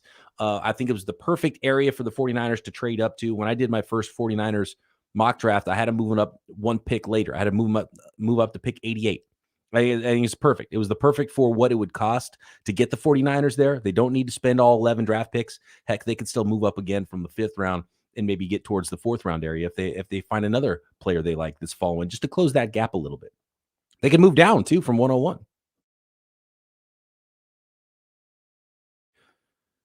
Are you taking a peep at the tape right now, Croc? Oh, Croc's gone. Croc left. Croc was so excited about Ji'Ayir Brown that he had to leave the live stream. So let me just put my name on the screen here like Croc did. There we go. So everybody knows who they're looking at, who they're talking with here on Locked On 49ers. We're going live. Draft day, 3rd round is where are we at here? I got to double check because the 49ers might jump back up on the clock while we're not even paying attention. We got pick 90 now, the Dallas Cowboys, 27th in the round. So the Niners coming up here within 10 more picks, and they'll have pick 99. Then they'll pick again at pick 101. And still a lot of good players for the 49ers. And in fact, I think my 3 projected 3rd round picks earlier was Ji'Ayir Brown, Blake Freeland, and Isaiah McGuire. All 3 still in play for the 49ers here. Well, one of them for sure in play because he actually is a 49er, and that is Penn State safety Ji'Ayir Brown. I really like the pick. I like the pick.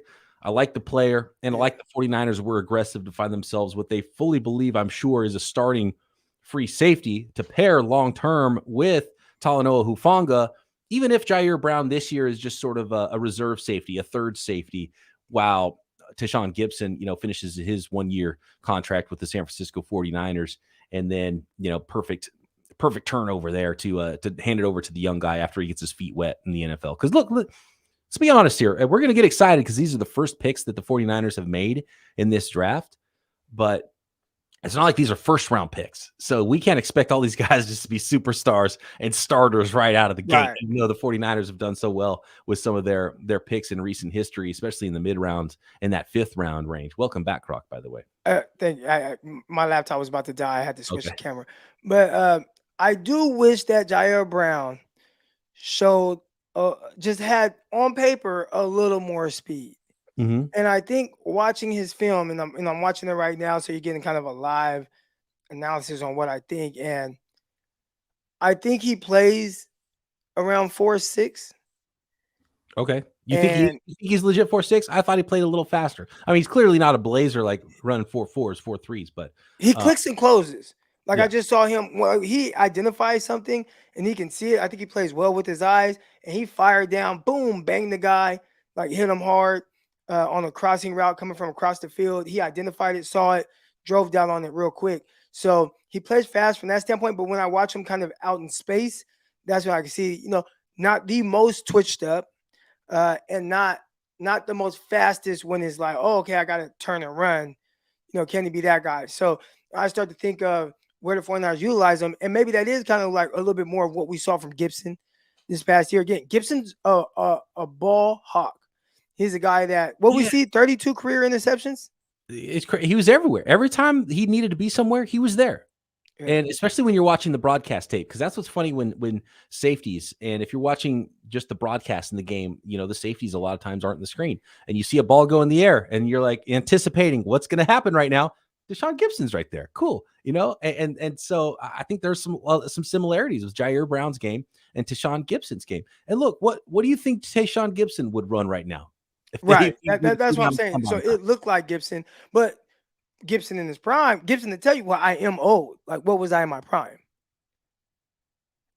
I wonder what Gibson was coming out. I don't remember him in the draft process.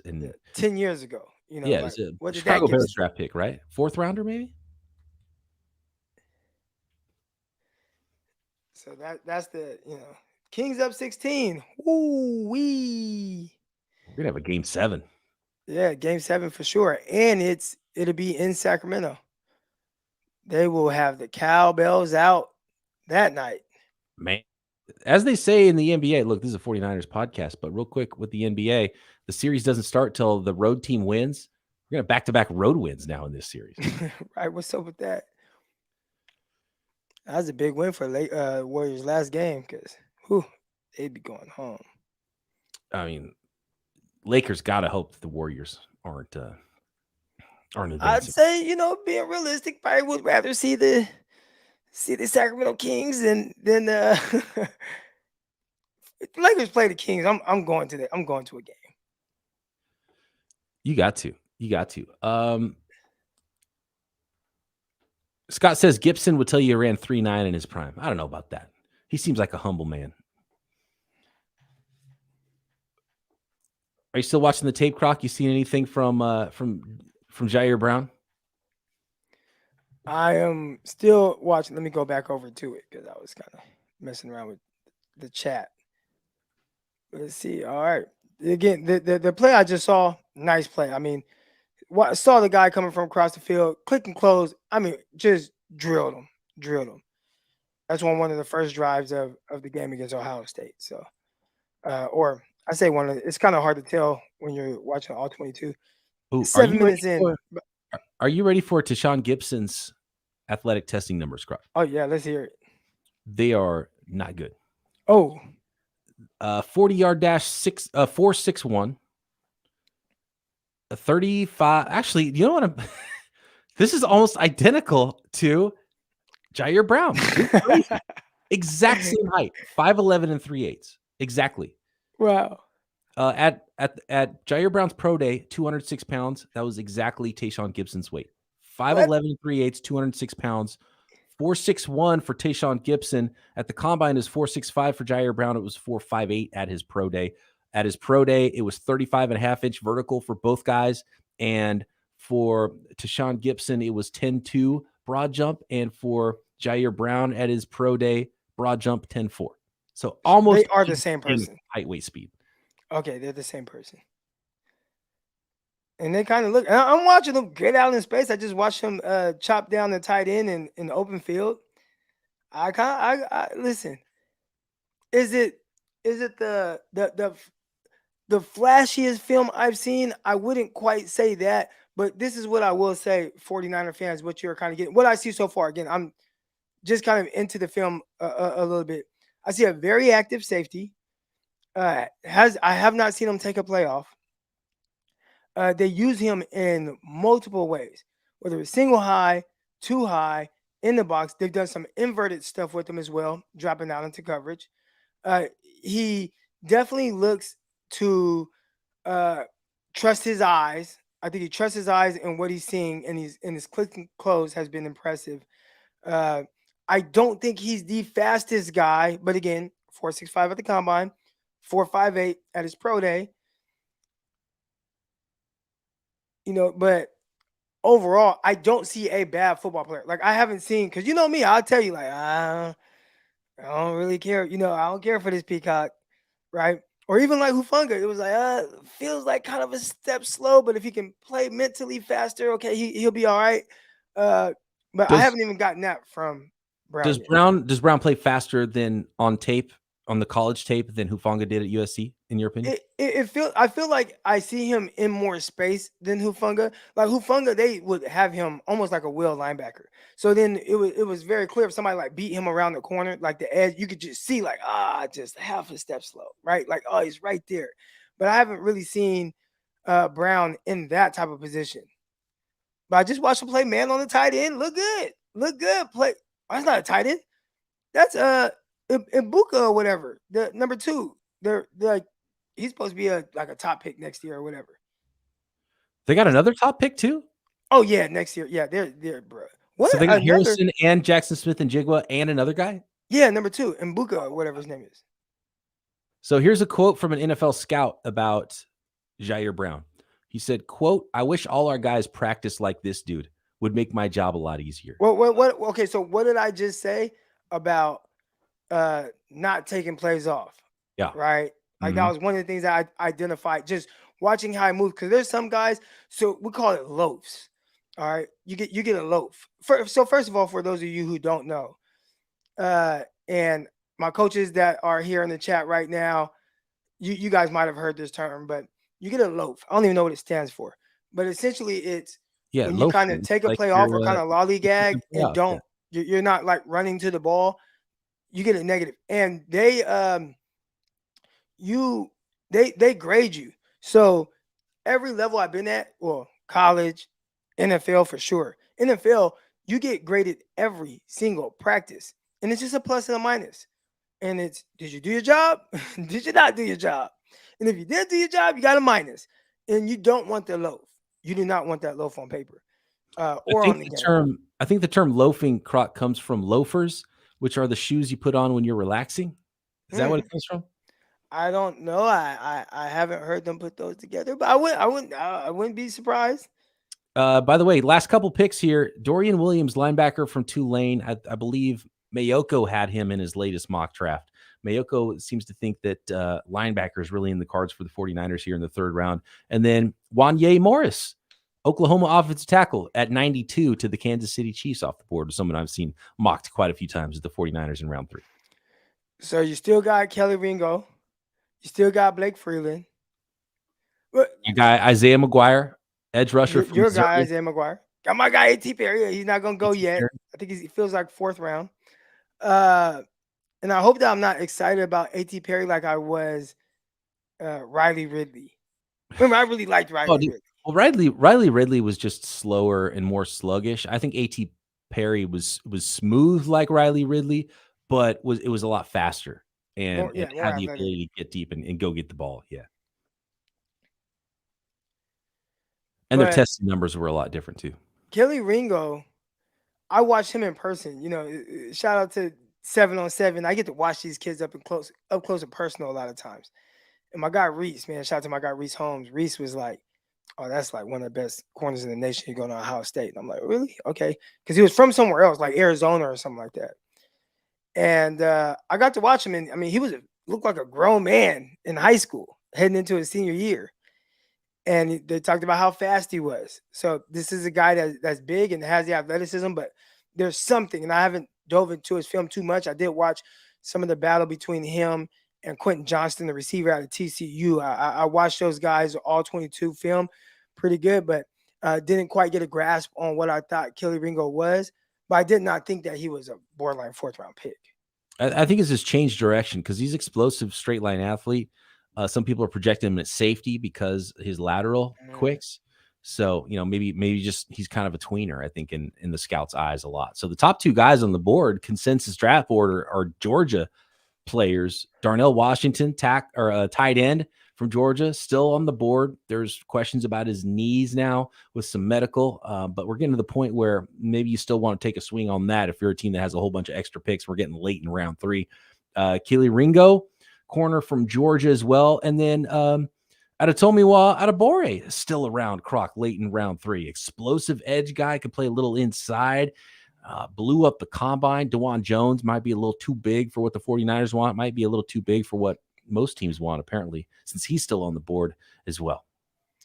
Here's the thing with, and Keely Ringo, he actually his hometown is Tacoma, Washington, which I did see him playing for FPS, or FSP, Ford Sports Performance, and they are out of Washington, like Seattle area. But 6'2", 207. Here's the weird thing about Keely Ringo, and I don't know what this is, but typically you see the explosive numbers kind of match. His do not match. So he ran a 4.36 and Darnell Washington to the Pittsburgh Steelers, so he's finally off the board. He's off. But Keely Ringo, 4.36 40. Obviously, that's super fast, especially at 6'2", 207 pounds. But his vertical jump, 33.5 inches, broad jump, 10.2. I mean, that's below average. That's weird. On the vertical jump. The broad jump is probably more average, but not for an explosive athlete that ran a 4.36. Those guys are usually 10.5, 10.6 and up, 11. You'll see that, right, with those really explosive guys. So really weird testing numbers, but he was a straight line speed guy, I believe, in high school. So maybe that has something to do with it. But we talked about the athleticism. You see the size, 6'2", and 207. You brought up safety. Would you draft him and say, hey, we're going to play you at safety? And what would that look like?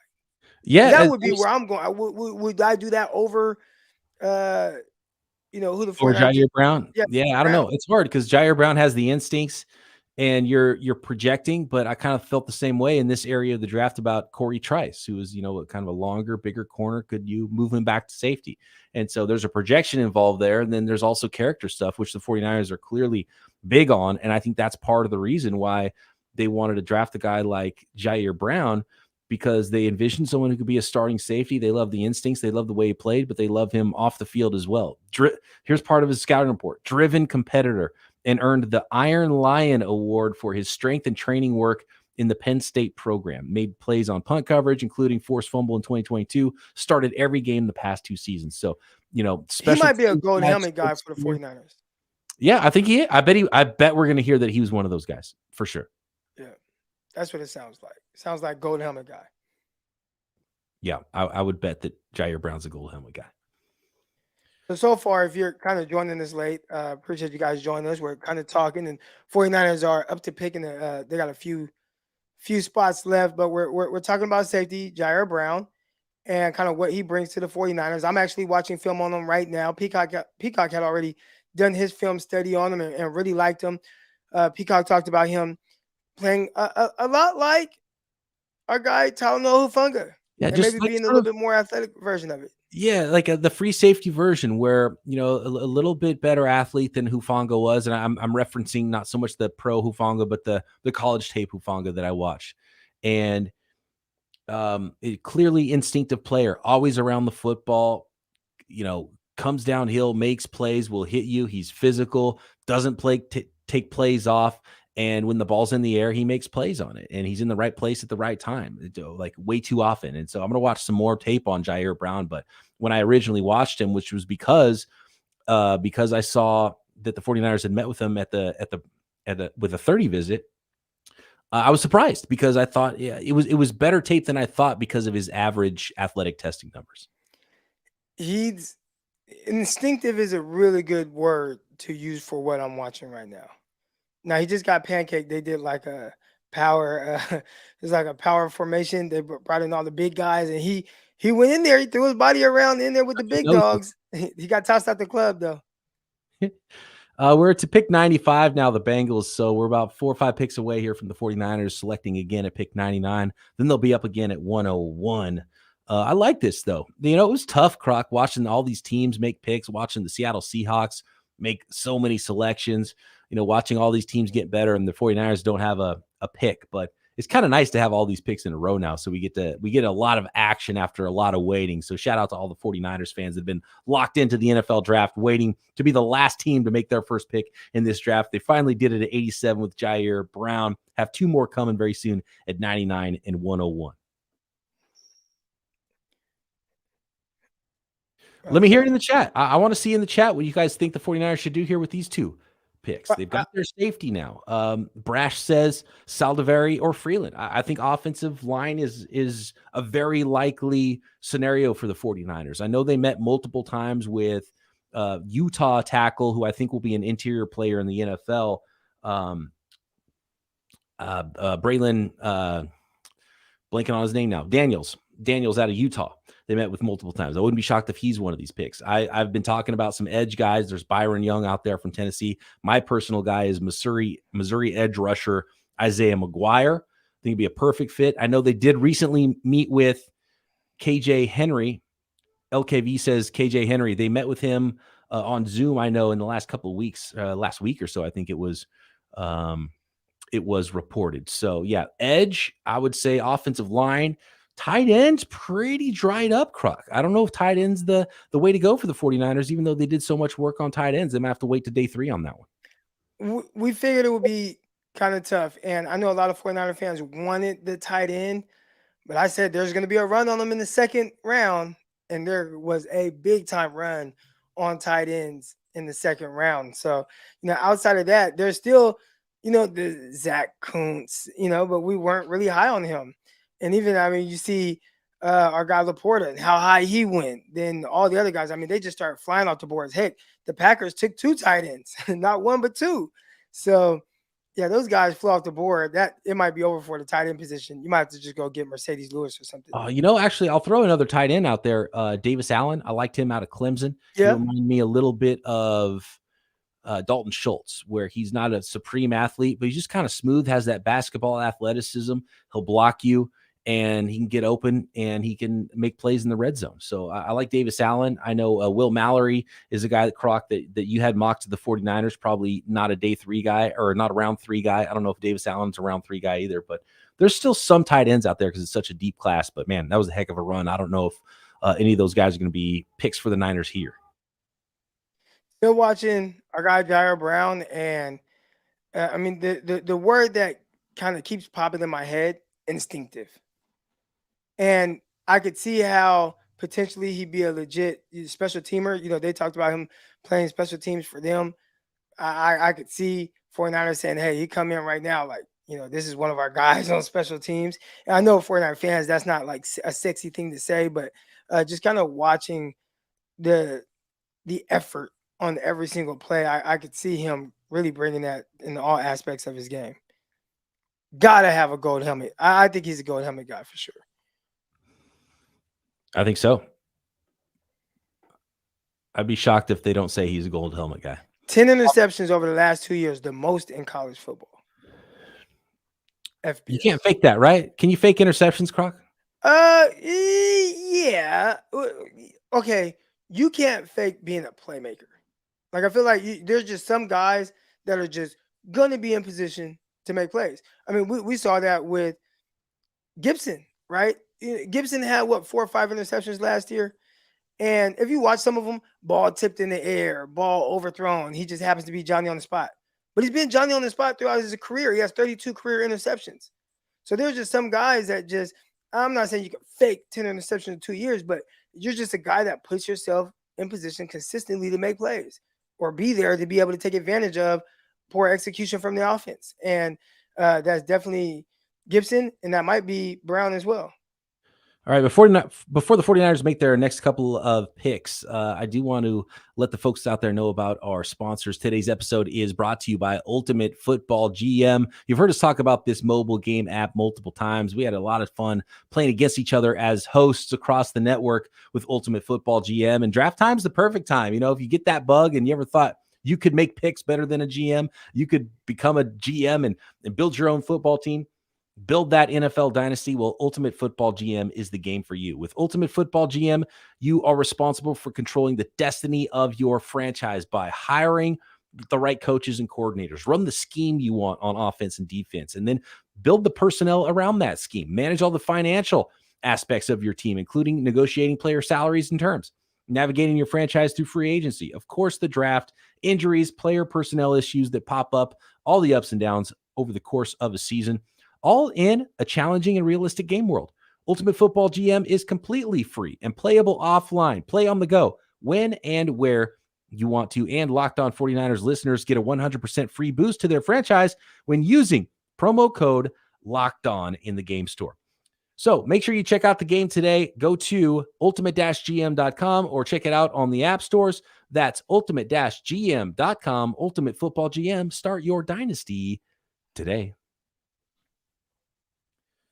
All right, we're getting close, Croc. We're at pick 97, 2 picks away from the San Francisco 49ers at pick 99. And all those names we talked about, except for Darnell Washington, now off the board. But just about all the other names we've been talking about, Croc, are available for the 49ers. We'll see which way they go here in a couple of picks.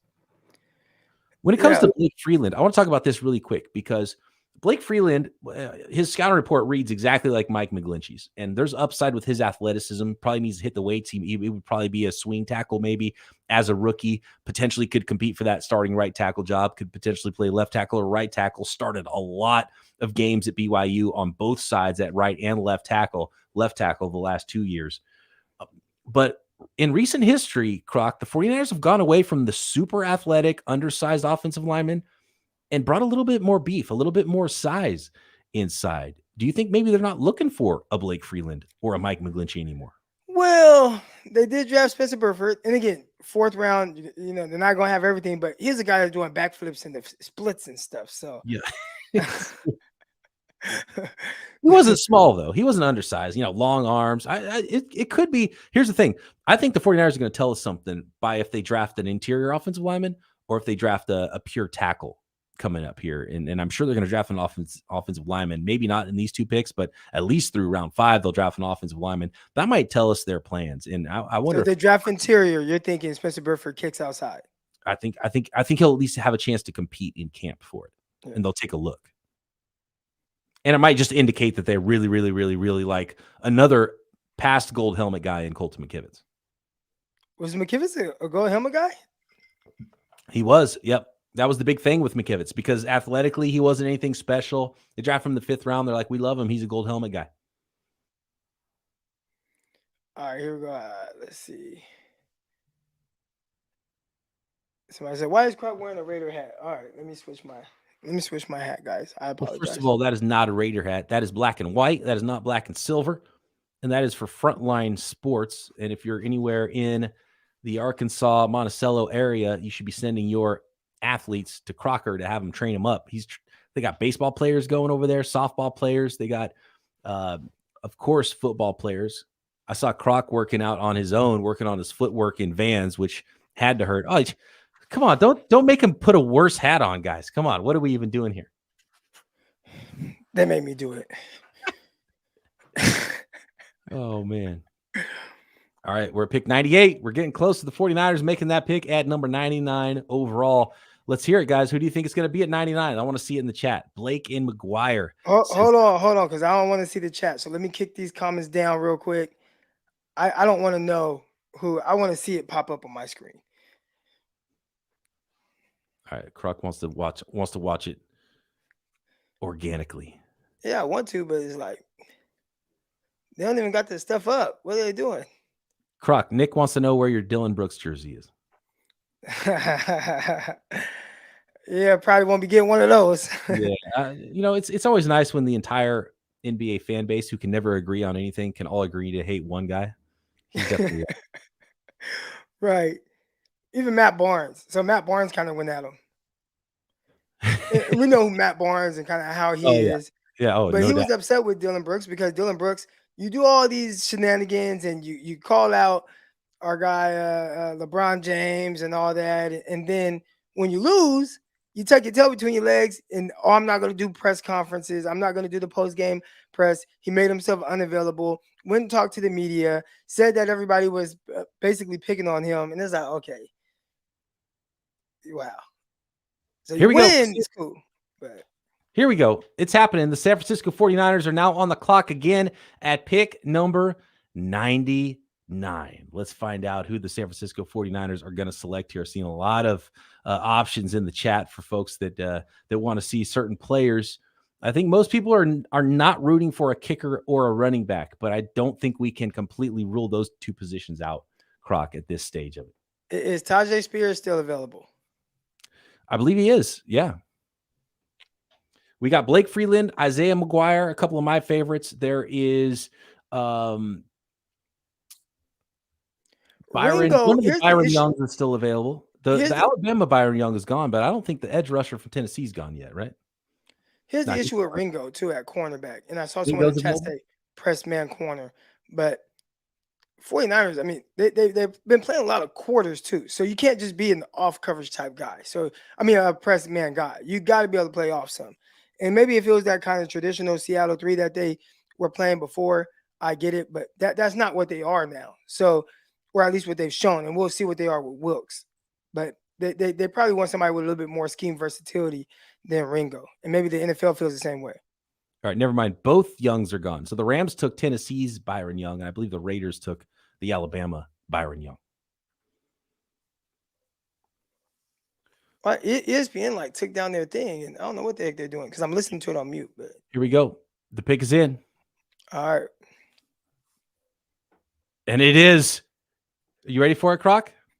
I'm ready for it. It is Michigan place kicker Jake Moody to the San Francisco 49ers at pick number 99 overall. No, you're joking. I swear to God. For real? I'm not lying. That was the pick. No way. It was the kicker, Jake Moody out of Michigan, 99. The 49ers do not let those needs go by when they've got a starting spot that is open. We saw it with punter a few years ago in the 4th. Now we're seeing it again with a kicker in the late 3rd round, number 99. Jake Moody, the best kicker in the draft, going to the San Francisco 49ers. Okay, so, I mean, there's no way to spin it. I mean, now you liked it more than drafting a kicker in the 4th round. I think a kicker in the 3rd round is better than a punter in the 4th round because he puts points on the board.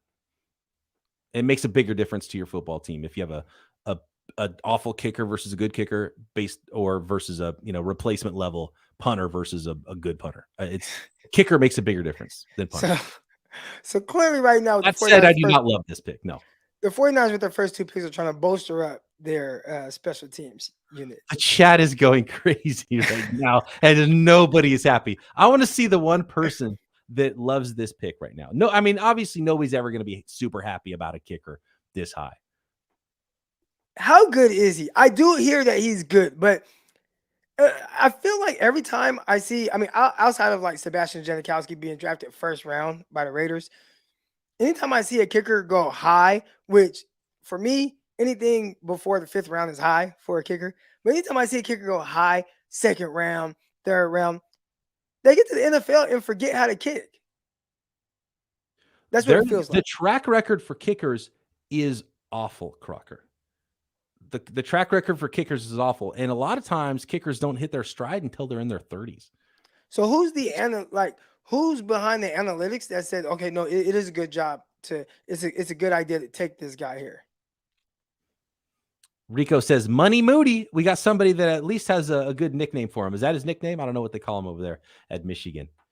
Jim Harbaugh can coach him up some special teams. See, so this is what my thing with just draft value and draft overall, kicker's a little bit different because it can really impact a game. Ask the Cowboys how important a kicker was, right? But Peacock, it didn't end up mattering. You can't use that example. We've never seen a kicker just miss 5 straight extra points. Oh, we see it all the time. What about Scott Norwood? The Buffalo Bills would have Lombardis in their closet if it wasn't for Scott Norwood. Oh man. I have seen, whether it's Mayoko, I have seen people mention Moody to the 49ers in the 3rd, whether it's other content creators or fans, whatever it is.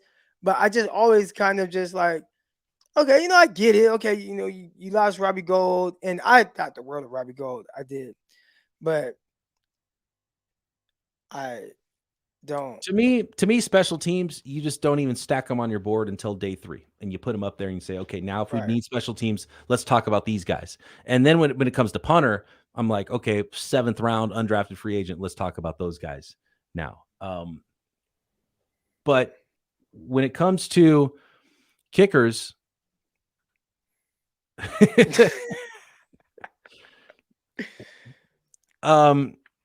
yeah, it's hard. It's hard to evaluate a kicker, and like I didn't scout the kickers. I wouldn't even begin to scout the kickers. Universally, Moody was thought of as the best kicker in this draft, and I tried to tell people before the draft, don't be shocked if it's a 3rd round pick, and I put him in But the you 5th say it round. kind of wasn't that like half-heartedly like, okay, I'm kind of No, joking, but not you're like dead serious? we've seen this. How could you watch the 49ers go into a draft without a punter, take the first punter at the beginning of the 4th round, and not think that they could take a kicker in the 3rd round?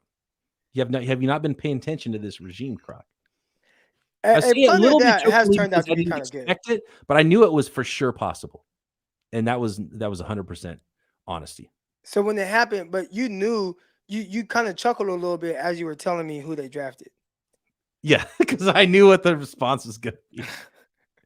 By the way, the Niners are coming up again here. They got another pick. The Raiders are picking now, and then the Niners are back on the clock at 101. And actually, I got to credit John Lynch on this one.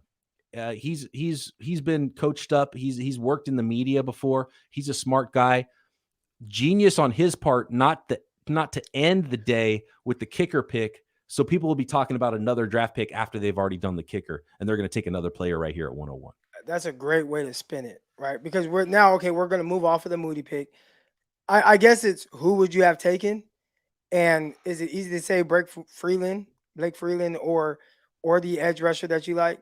Isaiah McGuire, yeah. And so McGuire. both of them still on the board.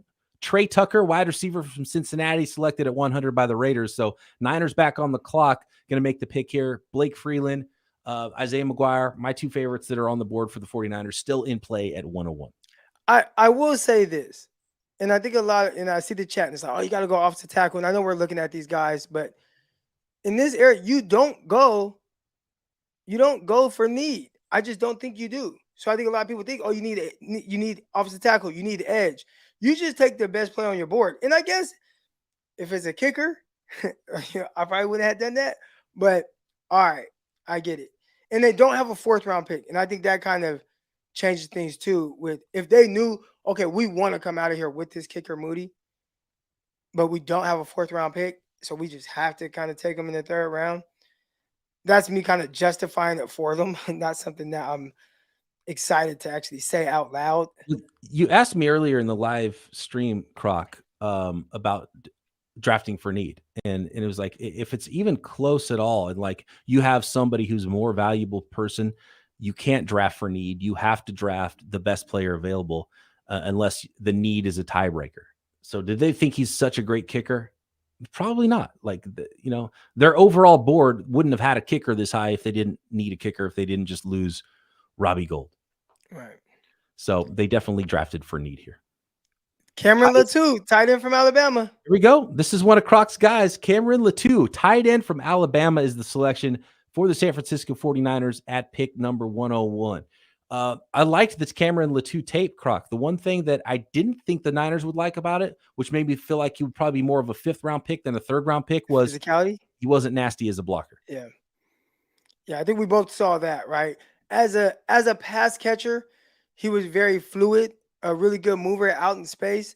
Undersized from a weight standpoint. You look at his height, weight, everything. He's over 6'4", but 242 pounds. So he's not the biggest of guys. He's more of a pure pass catching tight end, and almost kind of reminiscent of a little bit closer to our Ross Dwelley. And I feel like that's why Ross Dwelley isn't always on the field like that. Like that's why you have a Tyler Croft in, or that's why you have Charlie Warner in over a guy like him who's been here. I mean, how long has he been with the 49ers? So I think he gives you some of that.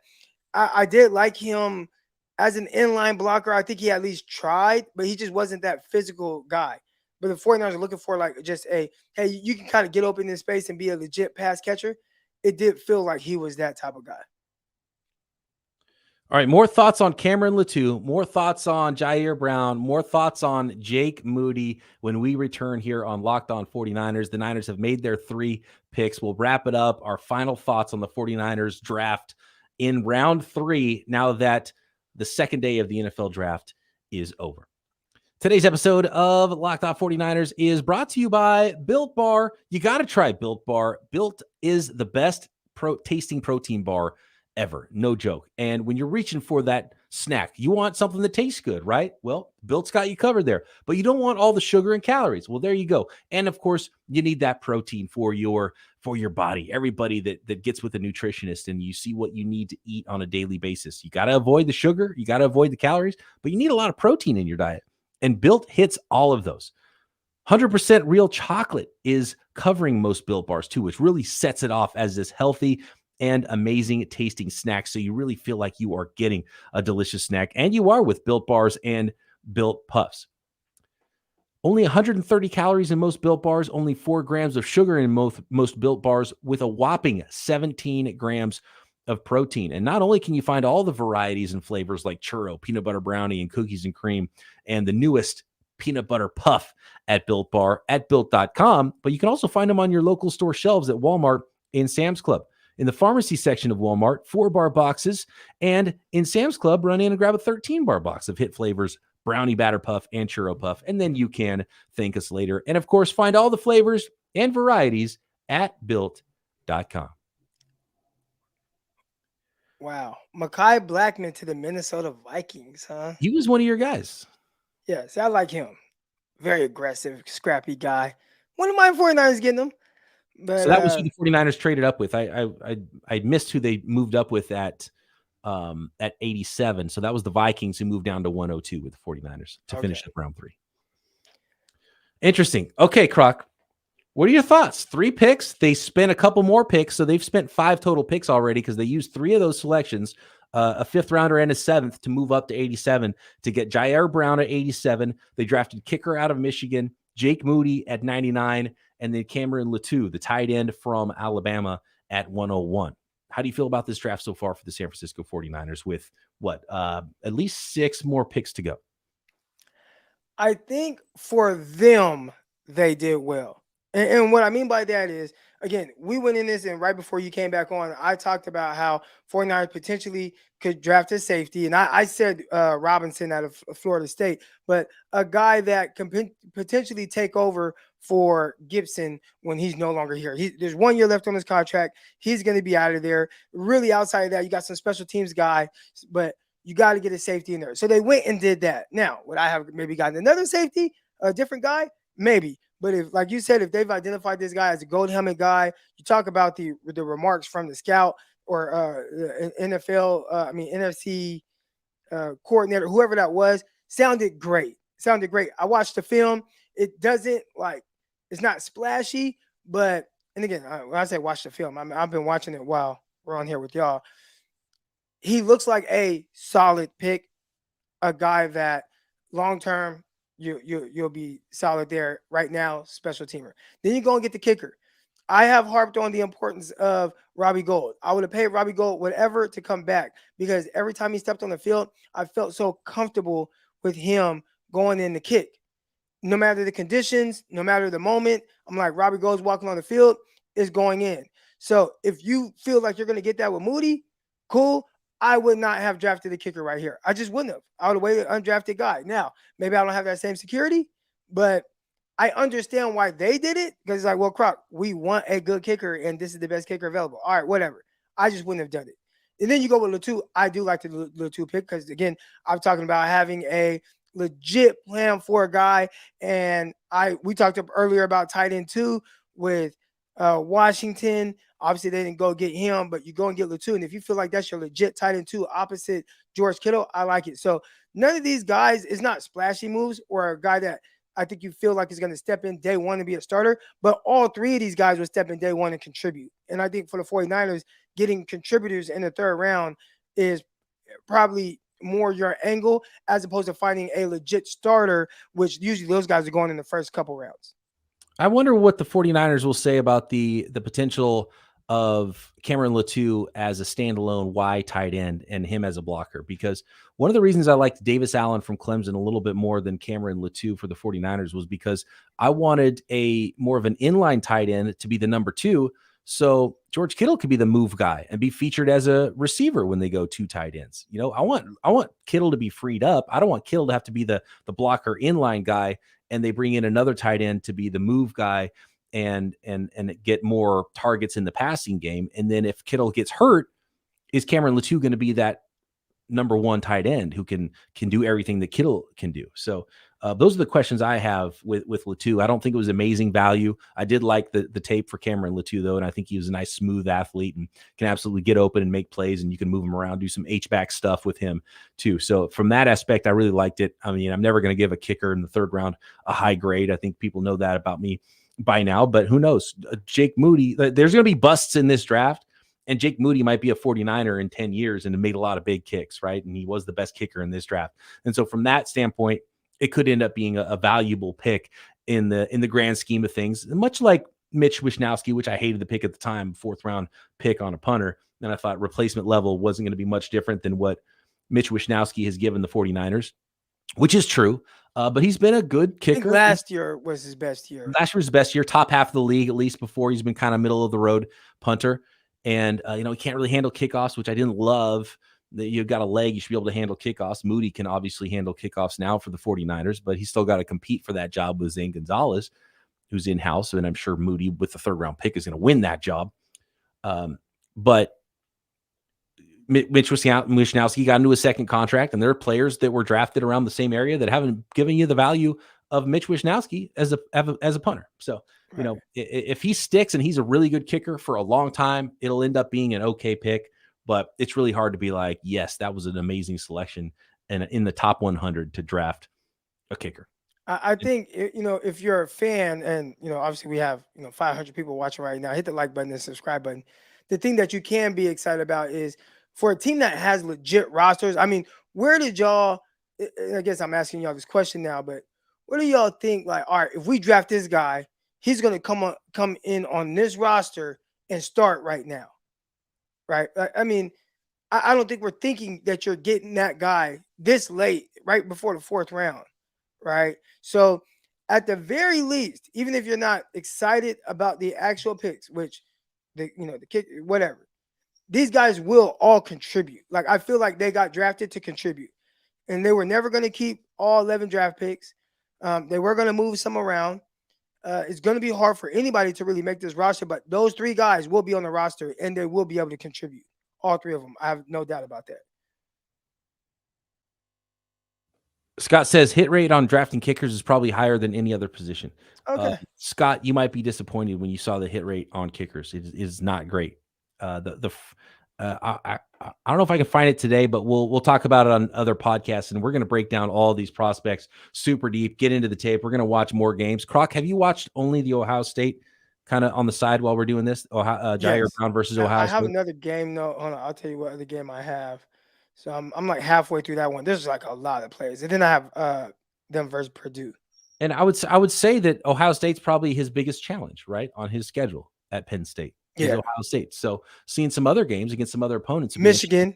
They do a lot of stuff. You might find a game where it's like, okay, you're not going against the quarterback that was drafted number 2 overall, with the wide receivers drafted 20th overall, with another wide receiver who's going to be drafted top 5 next year. He might look even better against some of these other teams. So I'm really interested to see what your deep dive of Ji'Ayir Brown turns up, which we'll, of course, be talking about on future episodes of Locked On 49ers next week, getting deeper into all the prospects. We got a lot more picks for the 49ers coming up tomorrow. They still have 2 5th rounders and 3 7th rounders and a 6th rounder. So 6 picks still for the 49ers. And who knows, they might move around again tomorrow. So Croc and I will obviously be with you there for that. I'm just laughing at the live chat here with everybody talking about the kicker pick, which really that was just a grenade dropped into the chat when that pick happened. And we're not on Twitter. What's that? I have thoughts on this. How about we should believe in the people that work day in and day out on only this? They have more resources too.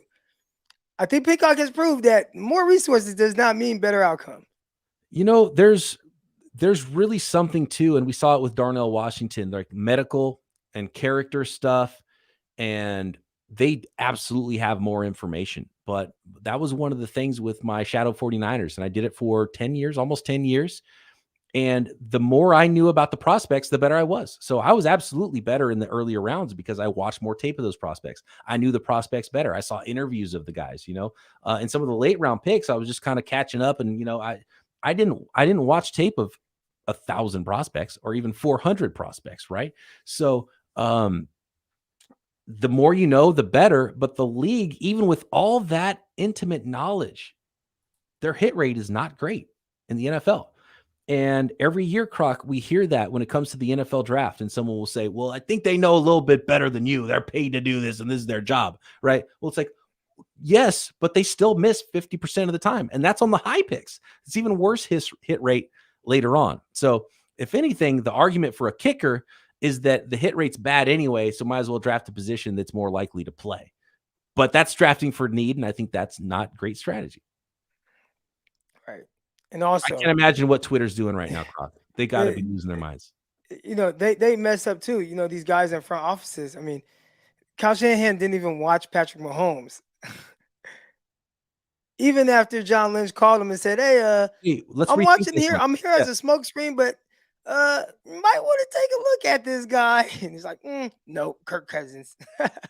So yeah, I guess they know more. But they do some weird stuff. NFL teams drafted Solomon Thomas because he had class with John Lynch. How about this one? Pharrell says, and we're going to wrap it up here pretty soon. Pharrell says Latu has awful lateral speed. I didn't think that was the case. Is that what the agility testing says? I don't know. Let's go find out. Let's go into the agility testing here there's no agility testing numbers I have for kicker Jake Moody. Apologies to the listeners for that. But for tight ends and Cameron Latu, I do have some testing numbers here out of Alabama. 6'4" and 3/8, 242 pounds. And he ran a 4.78 40-yard dash. Here, let me get a little deeper here into the rest of for a guy who's not big, that's not blazing speed. For a guy who's not you weigh 242, you're closer to a receiver than some of these bigger tight ends. And to run that slow, like even if you're like you ran 4.7, like okay. But what did he run 4.8? What was it? So testing numbers were not great for Cameron Latu. So he 6'4" and 3/8 at 242 at the combine, and he didn't run and test at all at the combine, which is interesting because usually guys bulk up for the combine, then they don't weigh in at their pro day, and then they run. But he weighed in again at his pro day and weighed in 4 pounds heavier at his pro day, but then did his testing at the pro day. So that's interesting. So he was 246 at his pro day, 6'4" and 3/8, 246, 32 and 3/4 arms. He ran 4.78 in the 40, a 1.66 10-yard split, sort of pedestrian tight end numbers these days, especially for someone who's going to be a move, undersized, sort of a tight end. 32.5-inch vertical, 4.32 in the short shuttle, and 7.31 in the 3-cone with 14 bench press reps. So nothing stand out at all about his workouts. Not even bench press reps. Like I'd go and get 14 on bench right now. Probably more. And I weigh 190 pounds. And he was gaining weight and was probably playing in the 230s during the season. He looked like, again, not fast. I didn't see, this guy's not fluid or this guy is slow. Like that like those things did not cross my mind. Not stout at the contact point with blocking, like that crossed my mind. All right. And we watched him. So if you go back in the episodes, we actually did a segment breaking him down. That was a guy that we watched because he got mocked to the 49ers. Lack of speed isn't something that I noted. Now, maybe it was just how they utilized him, but that, I thought he ran away from guys well. He's not fast. Like that didn't cross my mind. Yeah, I thought he was kind of a smooth athlete. He wasn't super explosive, but I didn't think he was slow either. I thought he was, pretty good at finding soft spots in the zone and moving around. He definitely wasn't a plotter, but I didn't think he was super explosive, and he was not big and not super physical, which is why I thought he was a day 3 guy and probably more of a 5th rounder later prospect. So I definitely think this is higher than I would have taken him and higher than I expected him to go. He didn't have a ton of production either, although he did have a bunch of touchdowns as a junior. So in 2020, he was a fifth-year senior, by the way, a little bit of an older prospect, 23. So not that old, 23 years old, out of Salt Lake, Utah, is Cameron Latu. He didn't play at all in his first 3 years. He redshirted. He was on the defensive side of the ball, actually, as a defensive end and outside linebacker as a redshirt freshman, then transitioned in 2019 into the tight end position, but didn't play at all in 2019 or the COVID season in 2020. But then in 2021, he finally got some production, got on the field, 26 catches for 410 yards, but 8 touchdowns, which was a school record for touchdowns by a tight end in a season at Alabama with 8. So a third of his catches were touchdowns in 2021, 26 catches, 8 were touchdowns. And then in 2022, last year, 30 catches. So just a few more catches, fewer yards though, 377 and 4 touchdowns. So overall in his entire college career, 5-year college career, 56 catches for 787 yards, but nice touchdown numbers, 12 touchdowns. Was Washington on the board? I know he got drafted when the 49ers made their first pick. Yeah, he got drafted between 87 and 99, I believe. I think it was 3 or 4 picks before 99 is when Darnell Washington went off the board. I think that would have been a good time to say, all right, we're going to take a flyer on this guy late third because he failed, but we'll double up on Latu in the 5th or try to trade up for him. And if we don't get him, then all right, well, we can get that freak from Old Dominion. Or maybe that's what they're trying to do, something along those lines. But I wouldn't leave it at just Latu.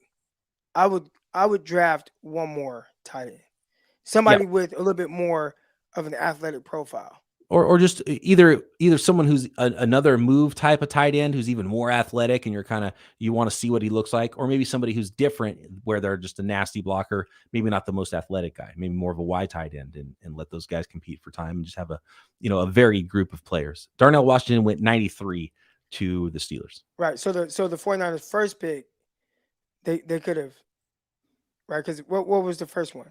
87? Yeah. I feel like that would have been a good time to take, like, all right, I'm gonna take a flyer on this freak.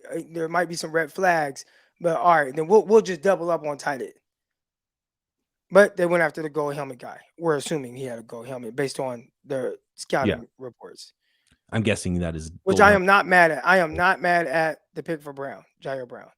I can't wait. You're the DB expert, Croc. We're going to get deeper into the tape on all of these prospects that the 49ers drafted here in the 3rd round. Ji'Ayir Brown, Jake Moody. I don't even know how to break down tape for a kicker, but I'm going to give it a shot. Cameron Latu, tight end from Alabama. And then, of course, the rest of the draft picks the 49ers have in rounds 5, 6, and 7. And who knows, maybe they even creep into round 4 as well. So Croc and I back tomorrow live to break down the 49ers draft, and we'll continue to break down all of the 49ers draft picks in future episodes of Locked On 49ers. We had a ton of people jumping into the live chat. It was super active and fun. So I appreciate all of you jumping in and talking draft with us. And that conversation will not end. Make sure you are subscribed to Locked On 49ers. Hit the thumbs up, hit the notification bell so you know when we go live tomorrow and in future episodes. Croc and I back tomorrow right here, Locked On 49ers.